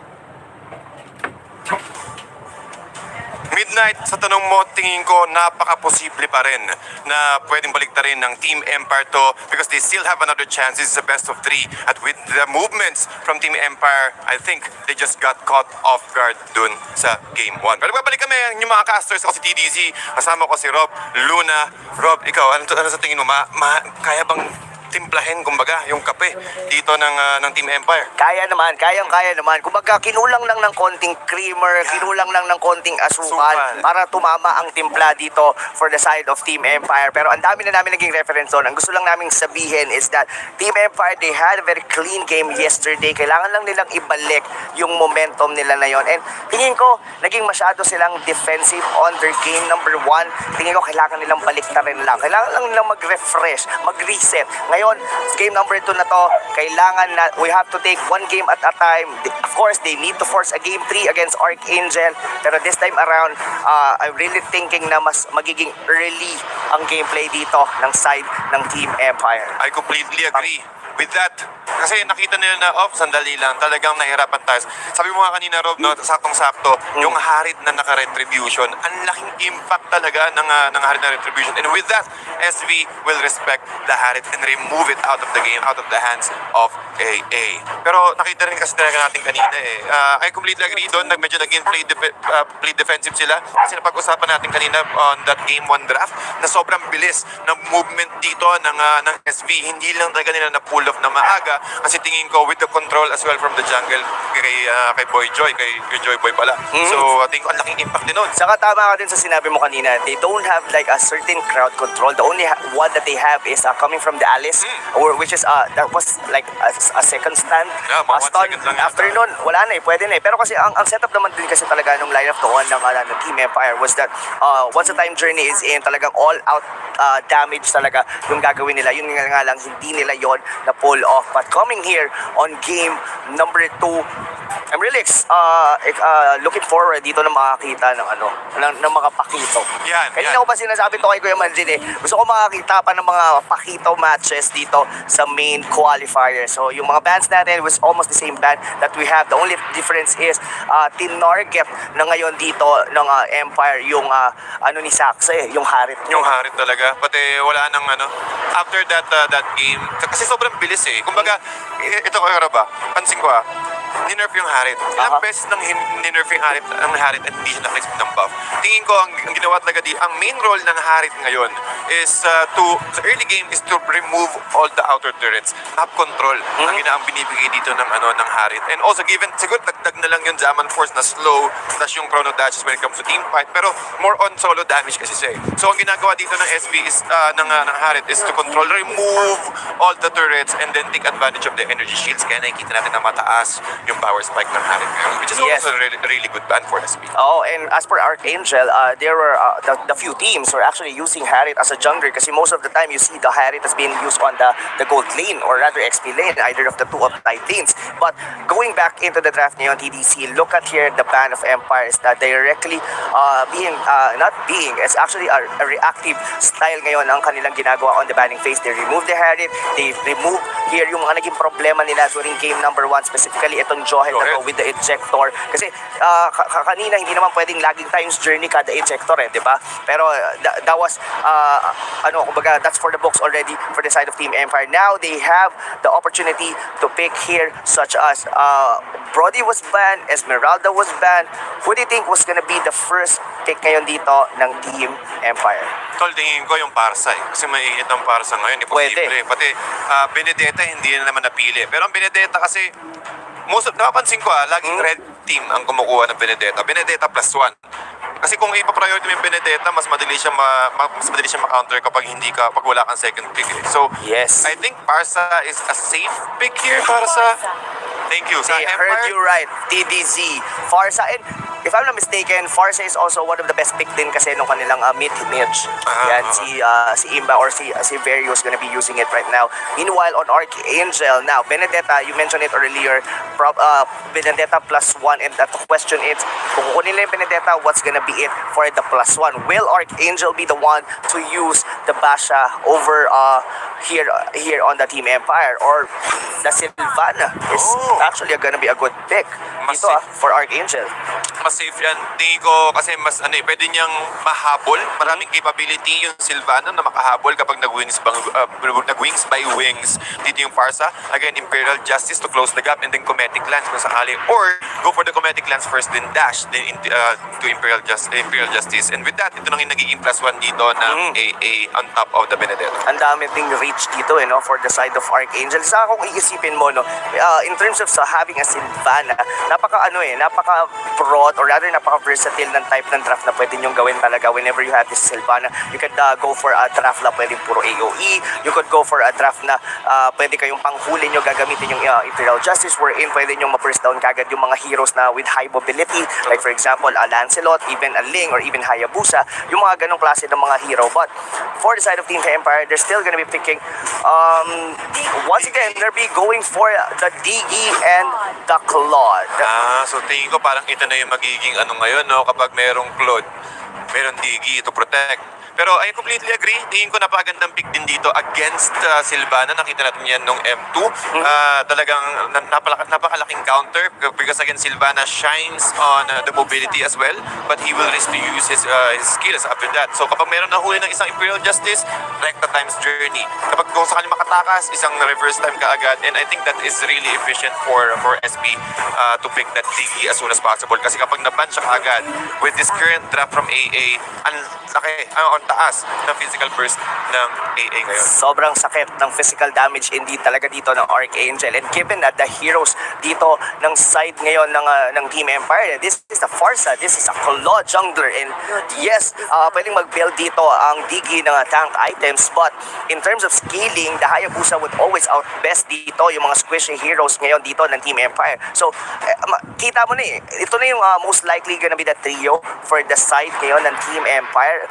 Itong Digi na to would be their support tank in a sense, and as well itong Farsa, well, do you think there's a possibility that this Farsa na ginagamit ng ibang teams going for like XP lane, at pwede pang posible na pumik dito ng ibang base? Pero I doubt it, no? Kasi parang in terms of the way ang draft natin ngayon is that Team Empire would probably go for a certain fighter like a Yuzhong, or pwede rin Lapu-Lapu once again, or the Basha is already been banned ngayon dito ng Archangel. So I'm really leaning towards dito for Team Empire to be picking a fighter to be able like a pseudo tank for them on the mid game. I completely agree, and you might be right on that one na pwedeng siyang maging side lane sa XP lane kasi nagsashine talaga siya once na nakakuha agad siya ng level 4. Kung sakaling papwesto si Farsa sa XP lane, ang bilis ng rotation dito ng Empire, and I think it is also enough if they will go for the Farsa side lane para matulungan dito yung Claude na mabigyan ng space sa jungle area nila. I completely agree there, that is also possible. Kaso magiging risk dito sa AA is medyo matatagalan yung rotation dito kasi dulo-dulo ang magiging side lanes, ang magiging lakad dito, or rather lipad ng Farsa kung sakali. So looking at AA naman, ang taas ng physical burst nila, amplifying with the passive of Sylvanas, talagang masakit. This is very scary indeed for the side of Archangel dito, TDC. Why?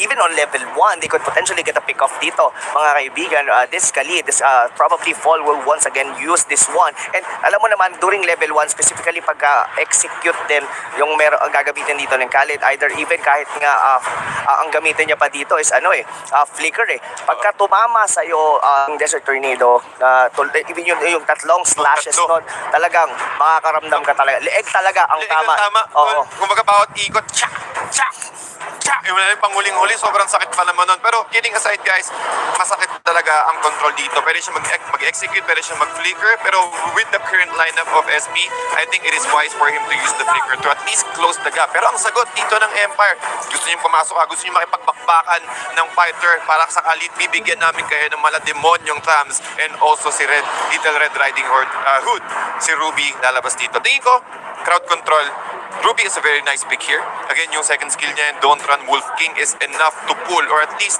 since melee heroes ang karamihan dito ng AA, he can take advantage of that. And also yung ultimate niya, yung I'm offended, kahit papasok sa Torre with the flicker combo. Bawal ma-offend yan si Ruby eh. Bawal ma-offend. Hahatakin ka niya sa loob ng tore.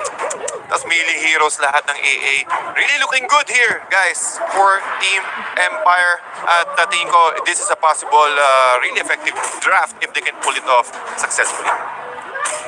Cecilia. Cecilion. Tingin ko okay din to. Kasi more on lifesteal ang ganap ang dito.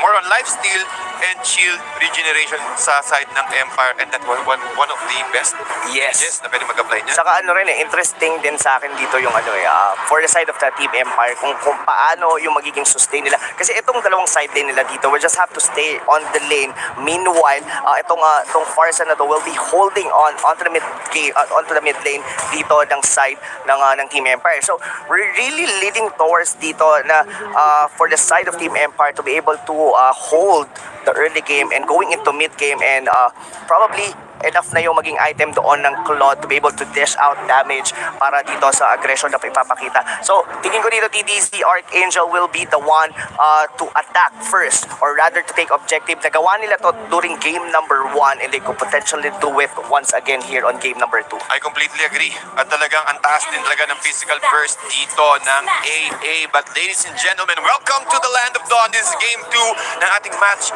number 2. SV versus AA sa red side, at looking really good. Sabi mo kanina, Kuya Rob, talagang more on impact, high impact games ang storage natin ng dalawang teams dito para sa atin. Escalera against Berry 2018 sa mid, Ninja Killa plus Bullwhip naman sa top lane, and Ambush 3435 at Paul naman sa bottom lane. So we're seeing a lot of early rotation here, and also the bombs being placed here in the middle lane para ma-prevent yung mga rotation ng AA. This is a very rare na makakita tayo ng Cecilio na highly high tier matches natin, and interested talaga ako dito, most specifically kung paano yung magiging approach dito ni Escalera going into the early game. So ang mangyari dito, TDZ, i-hold lang both of the mages dito yung gitna, and I think baka magkaroon tayo dito ng medyo slow phase I in terms dito sa momentum. Tingin ko rin talaga kasi more on late game, especially for the Claude side ng SV, the best thing that they can do is to protect.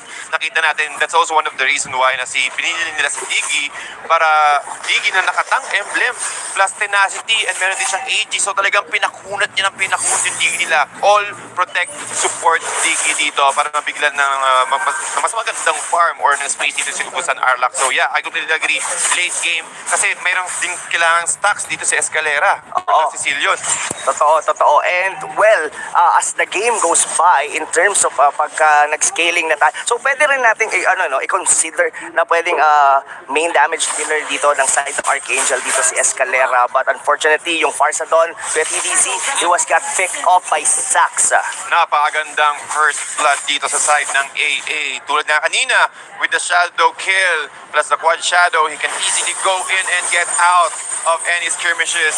At mukhang nakakalamang dito ang AA. Ang bilis maubos ng HP ng Turtle, Kuya Rob. Oo, and that's one of the strength, of course, ng isang Hayabusa na nagsisnowball talaga early game, and now, delikado na naman dito si Extension as he's about to fall. Joy Boy with a spiral, strangling, huling-huli kahit gaano kakakunat. Pag tumistak ang aking passive, lalambot ka rin. At naging, kakabalik niya rin din sa middle lane. So I think that's also one of the best ways kung bakit nagdidigi sila. Lagi nandun yung presensya ng digi ni Extension every single time. And I think that is also enough for them to follow this Claude whenever he's farming. Kailangan lang talagang i-hold to ng Team Empire. We actually know their winning condition dito. It wasn't the early game, hindi rin naman kailangan makipagsabayan dito talaga ng Team Empire. They have their own power spike, that is, pag nakapag-farm na dito yung Claude.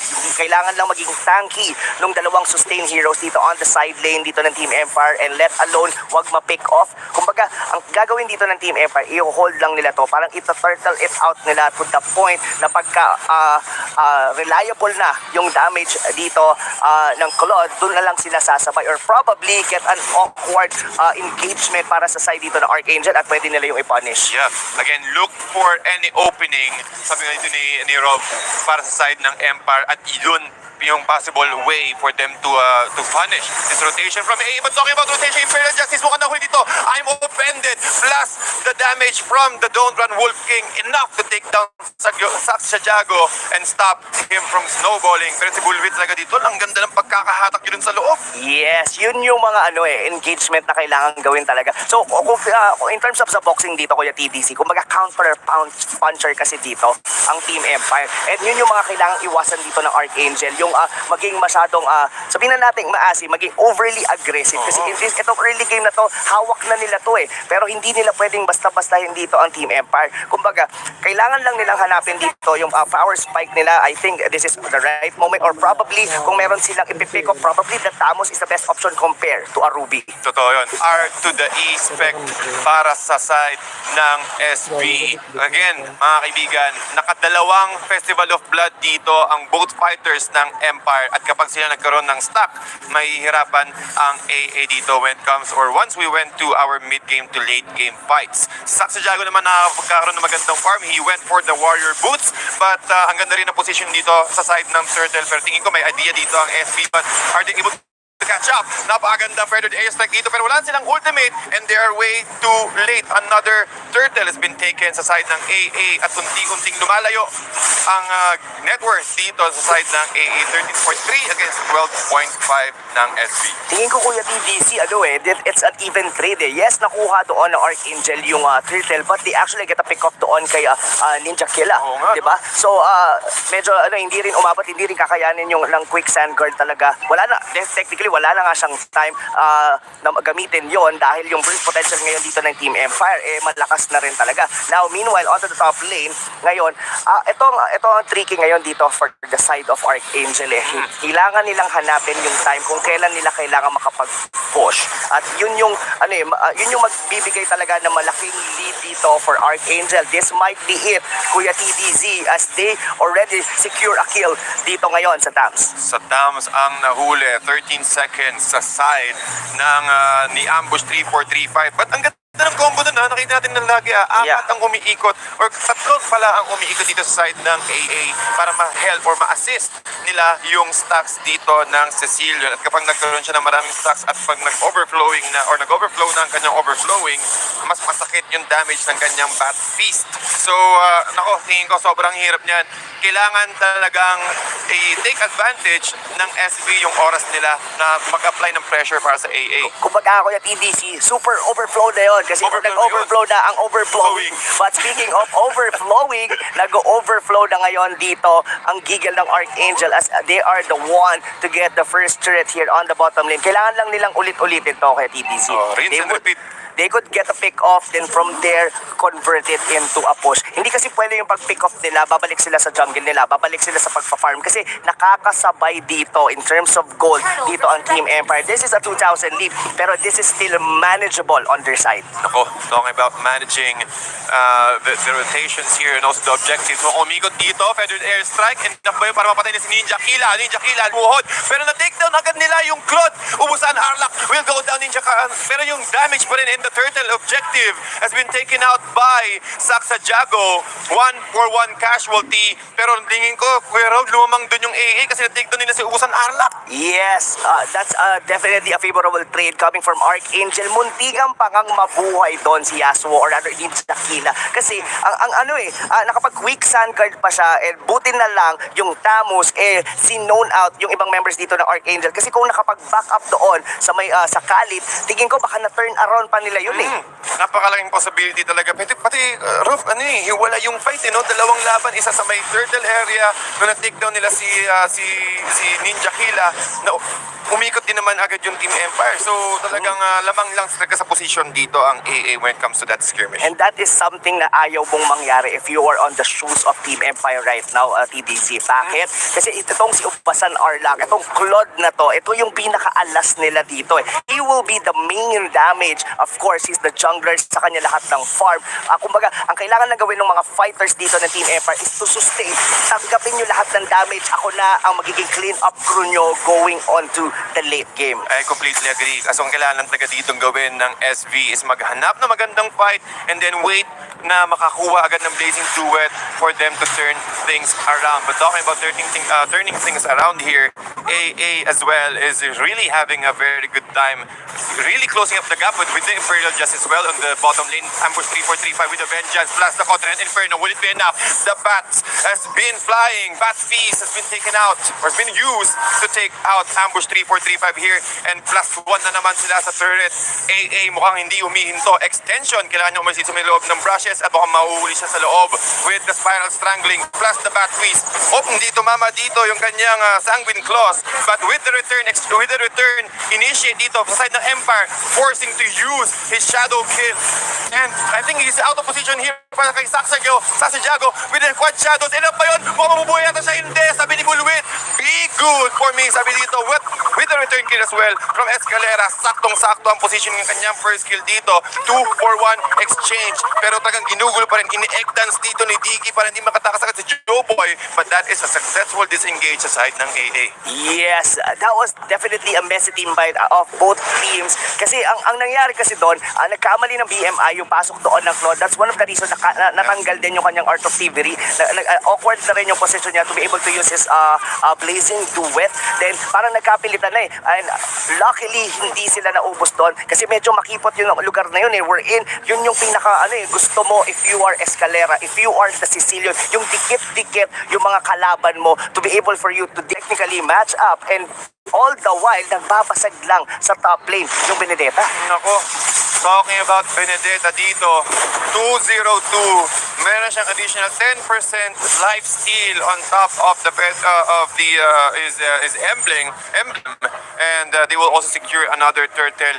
Nako, Rob, si Escalera nakuha na niya ang kanyang Holy Crystal. Tapos kakatapos na din makakuha yung kanyang Lightning Truncheon at talagang masakit kaagad ang damage dito ni Escalera. Ano mo pwedeng gawin dito ng Empire para ma-take down tong mga heroes dito ng AA? Well, possibly pwede nilang pasukin dito si Escalera. Pero kasi hindi mo naman basta-basta madidikitan kasi ang isang Sicilian eh. Oo. So the best thing na pwede nilang gawin dito is probably do a counter engage. Pero dahil merong Lord ngayon, they have to play it defensively kaya TDZ. They have to go for the minion first and make sure na walang mapipick up sa kanila on the process. Yep, and just like so, AA nakakuha na naman ng isa. Talagang kinakat nila lahat ng waves. Top, mid, bottom, at naghahanap sila ng magandang opportunity habang si Bulwit naman 16 trying to clear the creep wave, but onto the bottom lane, Feathered Airsack has been used already, plus the Imperial Justice, and a nice defense para sa Team Empire. Pero kailangan nilang i-defend dito sa may middle lane as well. AA knocking through the doors of SB here, middle lane, almost half HP. Ninja Killa lumuhod din with the quick sand guard, trying to restore most of this HP para sa next team fight. Archangel need to respect the defense capability dito ng Team Empire. Why? Meron silang mga Feather Airstrike dito. They have a lot of AoE damage given that nandito pa rin naman yung isang Ruby. We've seen this earlier na nakakuha siya ng I'm Offended. Pwede siyang mag-hook or rather mag-side papasok ng team nila. And given that dito sa side ng Archangel, walang may Purify. If they could be able to get Sasajago, they could be able to take down probably Escalera inside their base. And that's gonna be a good turnaround para sa Team Empire. Perfect call, Rob. At talingin ko, yun din talagang pinaka-effective way for them to pierce the front lines of AA. Kaso mukhang nahuli dito si Bulwit. 16 at wala ng frontliners dito. Mahihirapan mag-defend. Question mark dito ang Empire kasi because sa damage. Kita mo yung sobrang sakit. Subusan na Arlak. Kalahati agad yung HP niya. At wala ng tier 3 dito mga kabing habang yung mga sideline samahan ng SB is pinupush din ng Cannon Waves. AA. Mga nag-aabang na sa may labas ng main inhibitor turret dito. Escalera mo pumasok din sa loob. May defended airstrike trying to defend their base. But will it be enough though? That's the big question. Pero mukhang hindi. Ambush 3-4-3-5, popping up the vengeance plus the counter inferno. Sasa Jago taking a lot of damage here, almost half HP. Pero nakapagandang defense din dito sa side ng Team SV. They're able to repel and push back AA to defend for another wave. Team Empire gets to leave another team fight dito, TDC. That was very unfortunate for the side of Team Empire dahil yung Claw doon, tinimingan yon ni Ninja Killa. Nung pag BMI niya doon din, nag-raging sandstorm dito yung ating Khalid, and from there, nagsunod-sunod na and na-pick off nila doon yung Claude. And now, this is a commanding lead, TDC. That was 11,000 gold lead for Archangel. Kaya ang kailangan na lang nilang gawin dito, they could potentially freeze the lane, hold in hanggang makakuha sila dito ng susunod na Lord, as Team Empire, they're really struggling on defending right now. Totoo yan. At talagang tingin ko, well, totoo talaga yun, Rob, 35 seconds na lang ang next respawn timer ng Lord at kailangan talagang makipagbakbakan ka agad. Go for the high risk, high reward play dito sa side ng Empire, tingin ko talaga. At yun ang magiging sagot para ma-repel at ma-force ng Game 3 for this match. Kumbaga, parang nakita na rin natin to kanina, parang isipin mo yung ginagawa nilang TP dito, parang na sila ng chakra Oo, parang kumbaga parang kay Goku charge. Parang nag-charge na rito at nararamdaman na nga dito ng Archangel ang tagumpay as they were want to secure the second Lord dito, mga kaibigan, but Bullwit tried to get a vision dito pero mukhang delikado yun. Tinamaan ng Imperial Justice with a feathered airstrike. Pulasan muna, sabi dito ng SP, mukhang nahuli tayo. Pero sandali lang, sabi ng AA, hindi naman kipipigilan. Ubusan, nahuli na naman 47 seconds without the side, without the Claude. At double kill para kay Escalera. Extension na ang susunod. 4-4-0 exchange. At AA, binate lang namin kayo. Kunwari lang mag-lord kami, pero ito na kami. Didiretso na kami sa gitna. Hinihintay lang namin ang next minion wave. At mukhang tatapusin na yata ng Archangel ang laban. Very 2018, kaya ba niyang i-feathered airstrike to? Pero mukhang hindi yata abot dun sa may main cannon wave. At mukhang may ipit siya sa loob. AA will win the match 2-0 against Empire. That was definitely a YOLO play coming from Team Empire.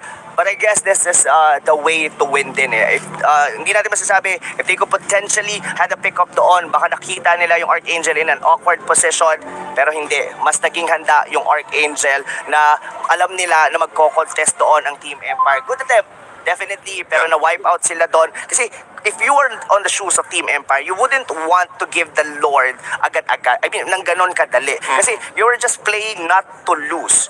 Pero kasi the best way talaga is you actually have to play to win. Totoo. Diba? And that's the winning decision na ginawa dito ng Team Empire. Pero yun nga lang, hindi naging successful. But yeah, TDZ, here comes the post-game items natin dito, mga kaibigan. All throughout, ang Archangel dito, ang linis ng naging laro nila. That Escalera with the MVP dito. Grabe yung damage ng, yung Sanguini, that was Sanguini Claws. Tapos pag sinagsama-sama with the Bats attack, ang sakit ng damage ng Sicilian. Excited ako, TDZ, most specifically sa magiging laban ng ating upper bracket.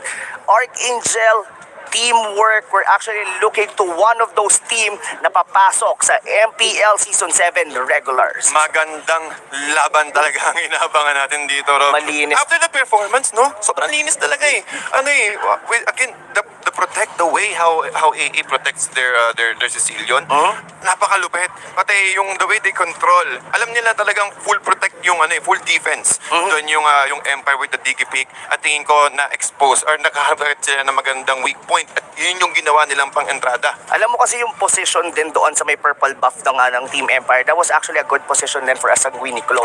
Kasi, di ba, what Archangel did is hinuli nila si Buldit, or basta yung Ruby, hinuli nila with Imperial Justice, and that was an awkward position already for the side of Team Empire. And nung sinubukan nilang na mag-retaliate against Archangel, doon mo na nakita yung mga AOE na magagaling from the Sicilian. Grabe talaga si Sicilian doon. Pero tingnan natin kung ano ba ang pwedeng wala ko sasabihin dito ni Midnight going for our analysis. Let's go ahead. Thank you so much, casters. And ang masasabi ko lang is total dominance from Archangel. Now, this is still their gameplay, no? Wala naman nagbago, hindi pa rin nag-iba. It's just the typical playstyle of Archangel that naturally counters kung ano man yung gustong laro ng Empire Monarch. Once again, my name is Midnight, your analyst for today. And Archangel, again, nasabi natin kanina, no? Total dominance against Empire Monarch. Now, there are many fundamental problems with the draft of Empire Monarch here. After the first big Farsa, they saw the Sylvana. Nung makita mo yung Sylvana, dapat alam mo na, nasa isip mo na, okay, lalaban tayo ng early game, kailangan natin ng early game heroes. But they immediately picked up the Claude and the DE. Now, these two heroes, okay, fine. Meron naman silang combo, no? Kapag meron kang team fight, Blazing Duo with the Claude, then Time's Journey, hindi makakontrol ng Archangel yung Claude. But the problem was, they have no way of bridging the early game to the late game. Wala rin naman masyadong pampigil. That's the reason why, you know, the Sicilian worked here for Archangel. Now, let's look at the items here, no, para makita natin kung ano din ba yung ginawang adjustments ng Archangel. Very critical actually. Very crucial item on the side of Archangel is the first item of the Khalid. First item pickup was the Blade of Heptasis. This is to make sure na, once again, walang pwedeng kumontest nung lane niya. If you look at the heroes of Empire Monarch, nobody on their side could actually deal with the Khalid, no, aside from specifically the Farsa. Kasi pwedeng gawin ni Farsa, punta siya doon, mag-wings by wings siya, ultihan niya, or feather restrict yung minion wave, then suddenly walang pang-protecta sa mid where the Sicilian is living on the lane. Talagang ang pressure ng Archangel is nakafocus kung saan man pinakamahina yung lineup ng kalaban or yung lane ng kalaban, and it helped propel the Sicilian and the Hayabusa into a point where they just want to dive heroes. Dagdag pa natin si Fall, no? First item, breastplate armor. They just really want to sustain these fights. They really want to dive in, sustain the HP, and have as much pressure points as many on the map. Ito yung, dito magaling actually ang Archangel, and dito mahina ang Empire Monarch. Actually, nasabi ni Manjin before na Empire Monarch parang hindi sila risky. Parang gusto nila, calculated lang yung rotation sa mapa. And Archangel, they are the opposite of that. They like putting pressure points on the map, and they love living in those areas or territories. Now, let's look at the highlights, no? Para makita natin kung ano yung mga movements ng Archangel as to how they dominated that game. Do take note that it's not that easy to, just to override the late game potential of this lineup. It's still a scary lineup, no? Wala nga lang talaga silang panhold ng early game. The nearest one they have is Lathams with the Vengeance, who bought a Bloodlust Axe. If it had been a different item, baka masustain niya pa yung laban against Archangel and dish out as much damage from the Claude and the Farsa. But Bloodlust Axe from the Thams didn't really help Empire Monarch that much. Kasi nga, hindi rin naman niya malapitan, number one, yung Hayabusa, hindi rin niya malapitan yung Benedetta, and the hero na lalapit sa kanya is this guy, the Sylvana. But the problem is, the Sylvana's sole role in this game is to hold down heroes for Escalera to be able to stack up on. Yun lang ang trabaho ni Sylvana. That's the very nature of the hero. Just catch people off guard from dangerous bushes, tusukin mo sila, stun mo, and then control them. And if may sumunod na kakampi, then you use the Imperial Justice. And inevitably, they just lost control of every part of the map. Again, as you see the movements of Archangel, they always move as 5. And in this specific clash, nakita natin yung dominance talaga ng mga heroes. Ninja Killa was just, having his own team fight, and Escalera was having so much fun with a lot of damage on the Sicilian, and that is Archangel. Just clean and clean and finesse performance from this team, and of course the MVP of that game goes to Escalera. But of course, without a doubt, ito yung effect ng ginawa ng mga kape niya. If you are playing this kind of playstyle where you have a lot of pressure points, your enemy is bound to address what you are doing. Kaya si Escalera, ang tagal niyang namuhay sa pagkuha ng mga stacks, and ang dami rin niyang opportunities para ma-maximize yung kanyang mga skills against the enemy. Tama si Rob, ang dami niyang mga gandang sanguine claws. It's because of the fact that Archangel always fights as 5. So, if the enemy groups up, you're bound to catch one people off guard, no? And yun yung nangyari sa Empire Monarch. Hindi sila nakagalaw, hindi sila nakaharap ng opportunity, and hindi rin sila nakakuha ng real estate for the Claude to be able to farm up his resources. And that secures Archangel the upper bracket finals match against the previous winner. Nakalimutan ko. Teamwork. Okay. So, meron na silang, may guarantee na that sa dalawang team na yun, may papasok ng MPL. Excited na ako sa match na yun. I'm pretty sure excited na rin yung ating mga casters. TZ and Rob Luna, back to you. Maraming salamat, Midnight, at of course, napakalupit talaga na analysis na galing sa inyo. And also, we've seen that match right there. Di Sicilian talaga. Lagi nakakuhuli, no, Rob? Sabi mo yung kanina, ang daming opportunity na nahuhuli at yun yung opening. Tingin ko, take advantage nila yung terrain, no? Yung pwestuhan. Sabi mo rin kanina na talagang lumalamang sila sa pwestuhan kasi saktong-sakto yung sanguine claws at yun din yung naging opening kung bakit nakakalamang lagi ang AA from all of those skirmishes. Pero Rob, tingin natin AA versus work. Maging katapatan dito sa upper bracket. Ano yan, guaranteed top 3 and guaranteed one of those team papasok sa ating regular season. And that's gonna go for our series number 5, mga kaibigan. We have a total of 7 series throughout the day. Ang susunod natin, of course, either main going against LPE on our 3rd series. Isang mainit na bakbakan din to. Malalim ang mga gagapangin ng ating lower bracket, but they're still not out dahil may chance pa sila to come around dito sa ating main qualifiers. Talagang nakaka-excite ang susunod na matches natin dito at nakita natin na talagang lahat ng mga matches is sobrang exciting. Pero guys, huwag kayong maalis. Babalik kami dito. Pabalik ng MPL. Don't go anywhere.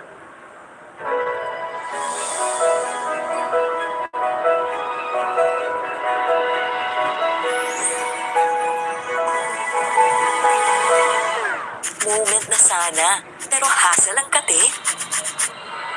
Yung kati na yan, dahil sa dandruff yan. You need Head and Shoulders. Unlike beauty shampoos, tanggal ang dandruff that causes kate. No more hassle sa moment. Goodbye na sa kate dahil 100% dandruff-free ka. Hey guys, I'm here with Kate and Bea. Bad timing ang kate. Baka dandruff yan. Use Head and Shoulders every day. Unlike beauty shampoos, tanggal ang dandruff that causes kate. Para di babalik-balik, kati gone for good na. Dahil 100% dandruff-free ka. Hi guys, I'm here with Kate. Para araw-araw, close na close. Max pinabango pa.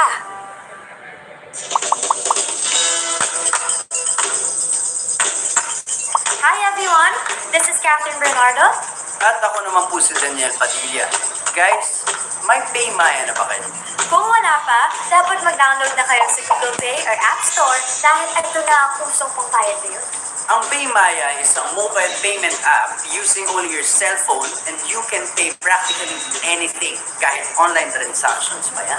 With Paymaya, hindi mo na kailangan magdala ng cash for your day-to-day expenses. Pwede kang magbayad ng bills, bumili ng prepaid load, mag-online shopping, mag-send money, magbayad gamit ng QR code at marami pang iba.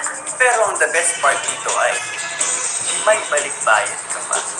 Each time you use Paymaya, may balik sa'yo na cashback at yours, kaya sulit ang oras mo dahil hindi mo na kailangan pumila and you can just pay using your app anytime, anywhere. Kaya guys, huwag kakalimutan.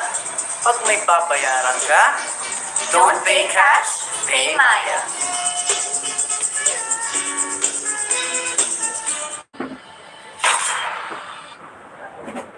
Hi everyone, welcome to the latest episode of Road to Mythic, featuring Paquito, the Heavenly Fist. We will walk you through the gameplay and tactics so you can grind the ranks with ease. Now, without further ado, let's dive in. Paquito is a versatile fighter who has a unique mechanic, Champ Stance. Champ Stance grants Paquito a variety of combos, leaving him enough room for skillful plays. Paquito builds stacks when hitting enemy heroes with basic attacks or dealing damage with skills. Upon reaching 4 stacks, Paquito enters Champ Stance and enhances his next skill. Note that Champ Stance not only enhances the damage output of Paquito's skills, but also the shield granted by his first skill. The enhanced shield drastically boosts Paquito's survivability. The second skill serves as Paquito's damage tool, which inflicts massive damage. Moreover, in Champ Stance, casting the second skill allows Paquito to throw 2 jabs instead of 1, making the already impressive damage output even more devastating. Paquito's ultimate is a perfect skill for both teamfights and diving. The enhancement brought by Champ Stance makes it possible for Paquito to inflict control effect twice with just 1 ultimate cast. The ultimate is mighty handy, whether Paquito needs to initiate a teamfight or chase down an enemy target. Since Paquito is an agile fighter in possession of various combos, we highly recommend this set of equipment as it ensures good survivability while boosting his damage output. Prioritize Bloodlust Axe as it drastically increases Paquito's endurance and cooldown reduction. Next, Warrior Boots would be a perfect choice to get some extra movement speed. Slain an enemy. Blade of the Hep Disease and Endless Battle are next in line, as their passive further enhances Paquito's basic attacks. Killing spree. Lastly, Queen's Wings and Immortality will help Paquito exert dominance in teamfights while staying alive and well. Note that once Champ Stance is active, all Paquito skills will finish their cooldowns. Whether you're going for damage or control, it's never wrong to think twice beforehand. 2 casts of Jab are perfect for following up the damage, while 2 casts of Knockout Strike allow Paquito to inflict great control effect. Slain an enemy. In the laning phase, Paquito first casts Jab to quickly approach the target and inflict damage. Next, a basic attack helps him stack up for Champ Stance.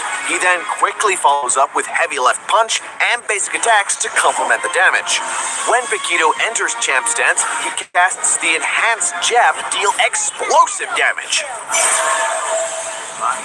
When the teamfight breaks out, Paquito cuts into the enemy formation with the Enhanced Jab. Next, he casts Knockout Strike to control the enemy crowd and follows up with a jab cast right away to stick to the enemies.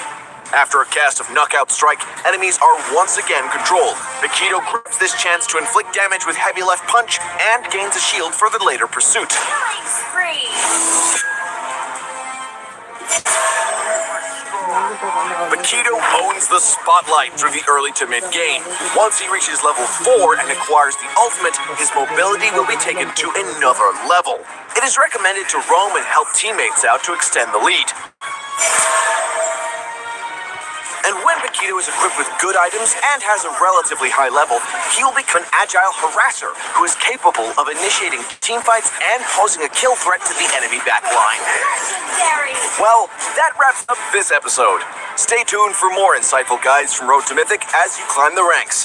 Until next time, we'll be seeing you in the Land of Dawn. Now Dragonborn is here.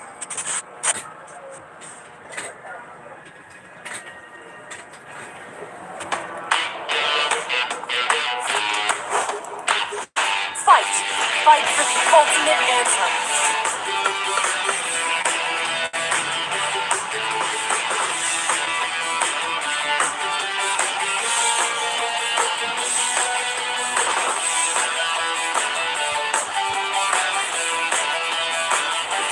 A warrior's strength. You have slain an enemy. Monster kill.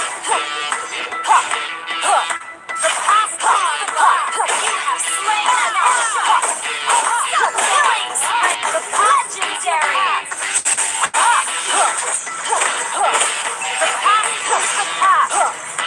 You have slain an enemy. A true warrior would give life to the things he wants. The past legendary. Double kill.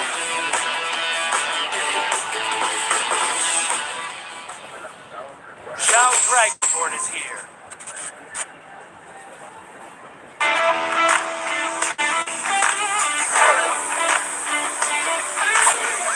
This land is our homeland, and it will soon be a murder ground.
moment na sana, pero hassle ang kate.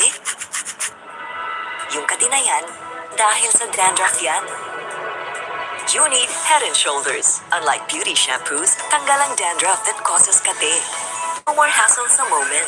Goodbye na sa kate dahil 100% dandruff-free ka.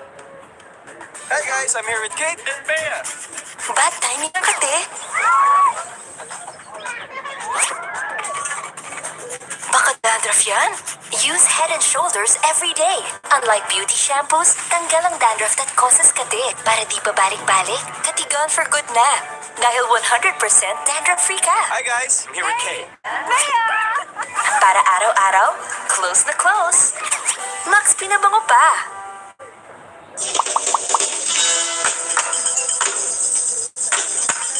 Hi everyone, this is Catherine Bernardo.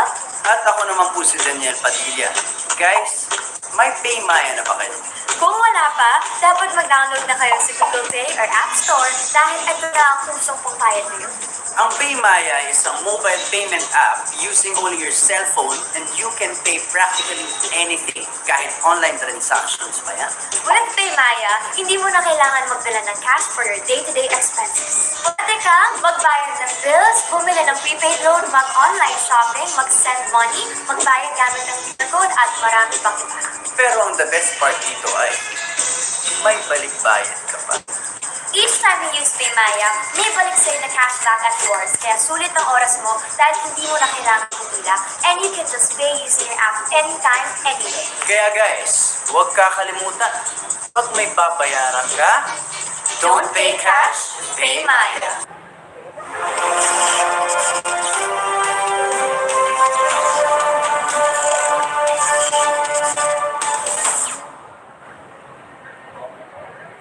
Tayo nagbabalik dito sa Mobile Legends Professional League Season number 7, Main Qualifiers Day number 2. At kami, yung mga casters, kami ang David and Goliath Tandem, mga kaibigan. TDC, Imagine Valdas, Tol, mukhang exciting na naman. Exciting na naman ang ating matches, especially for game number 3. Tama ka kaibigang TDC dahil eto natanggalan portion na sa ating lower bracket. Yung dalawang teams na natalo kanina at isang team na natalo kahapon ay magmi-meet this time. At sobrang init talaga, wasakan talaga ng pangarap pagdating dito sa MPL. Nako, Kuya Jean, talagang maisa na naman ang pinaka nakakalungkot na parte sa lahat ng kahit anong tournaments, at kahit anong events dito sa Laglagan portion. At ang maglalaban dito ay si PVE versus Rich Apex. Rich Apex. Ang Team Panda. Well, of course, kaibigan Tats, bago ang lahat yan, no? Para po sa mga manonood natin ngayon, please do help us improve MLBB by entering our survey. Just scan our QR code on the stream and tell us what do you want to see on the live broadcast. You can also provide us feedback and content suggestion. So, go ahead, help us improve.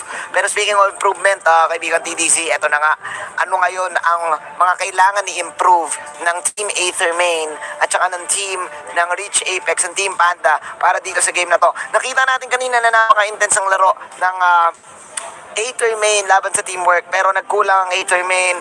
I think mahilig ang Aether Main sa mga lineup na pampitas talaga. Like for example, madalas din silang kumuha talaga ng Johead dito, favorite nila yan.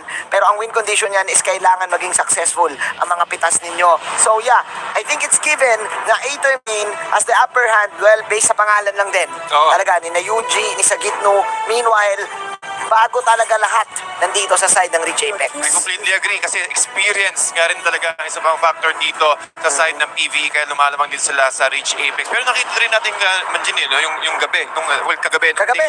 nakita rin kung paano gumalaw din ang Rich Apex at talagang balugbugan. Talagang gusto nilang laging action Jackson talaga. Jackson. Talagang medyo magulo pero nakita natin talaga palag kung palag ang galaw dito ng Rich Apex. Men, naintindihan ko kung bakit mo sinabing gusto lagi ng Action Jackson Oo. ng Rich Apex. Kasi nandito yung favorite player natin. Yeah! Si Baron Baron. 333. Yan. Oo nga. Nakita natin kung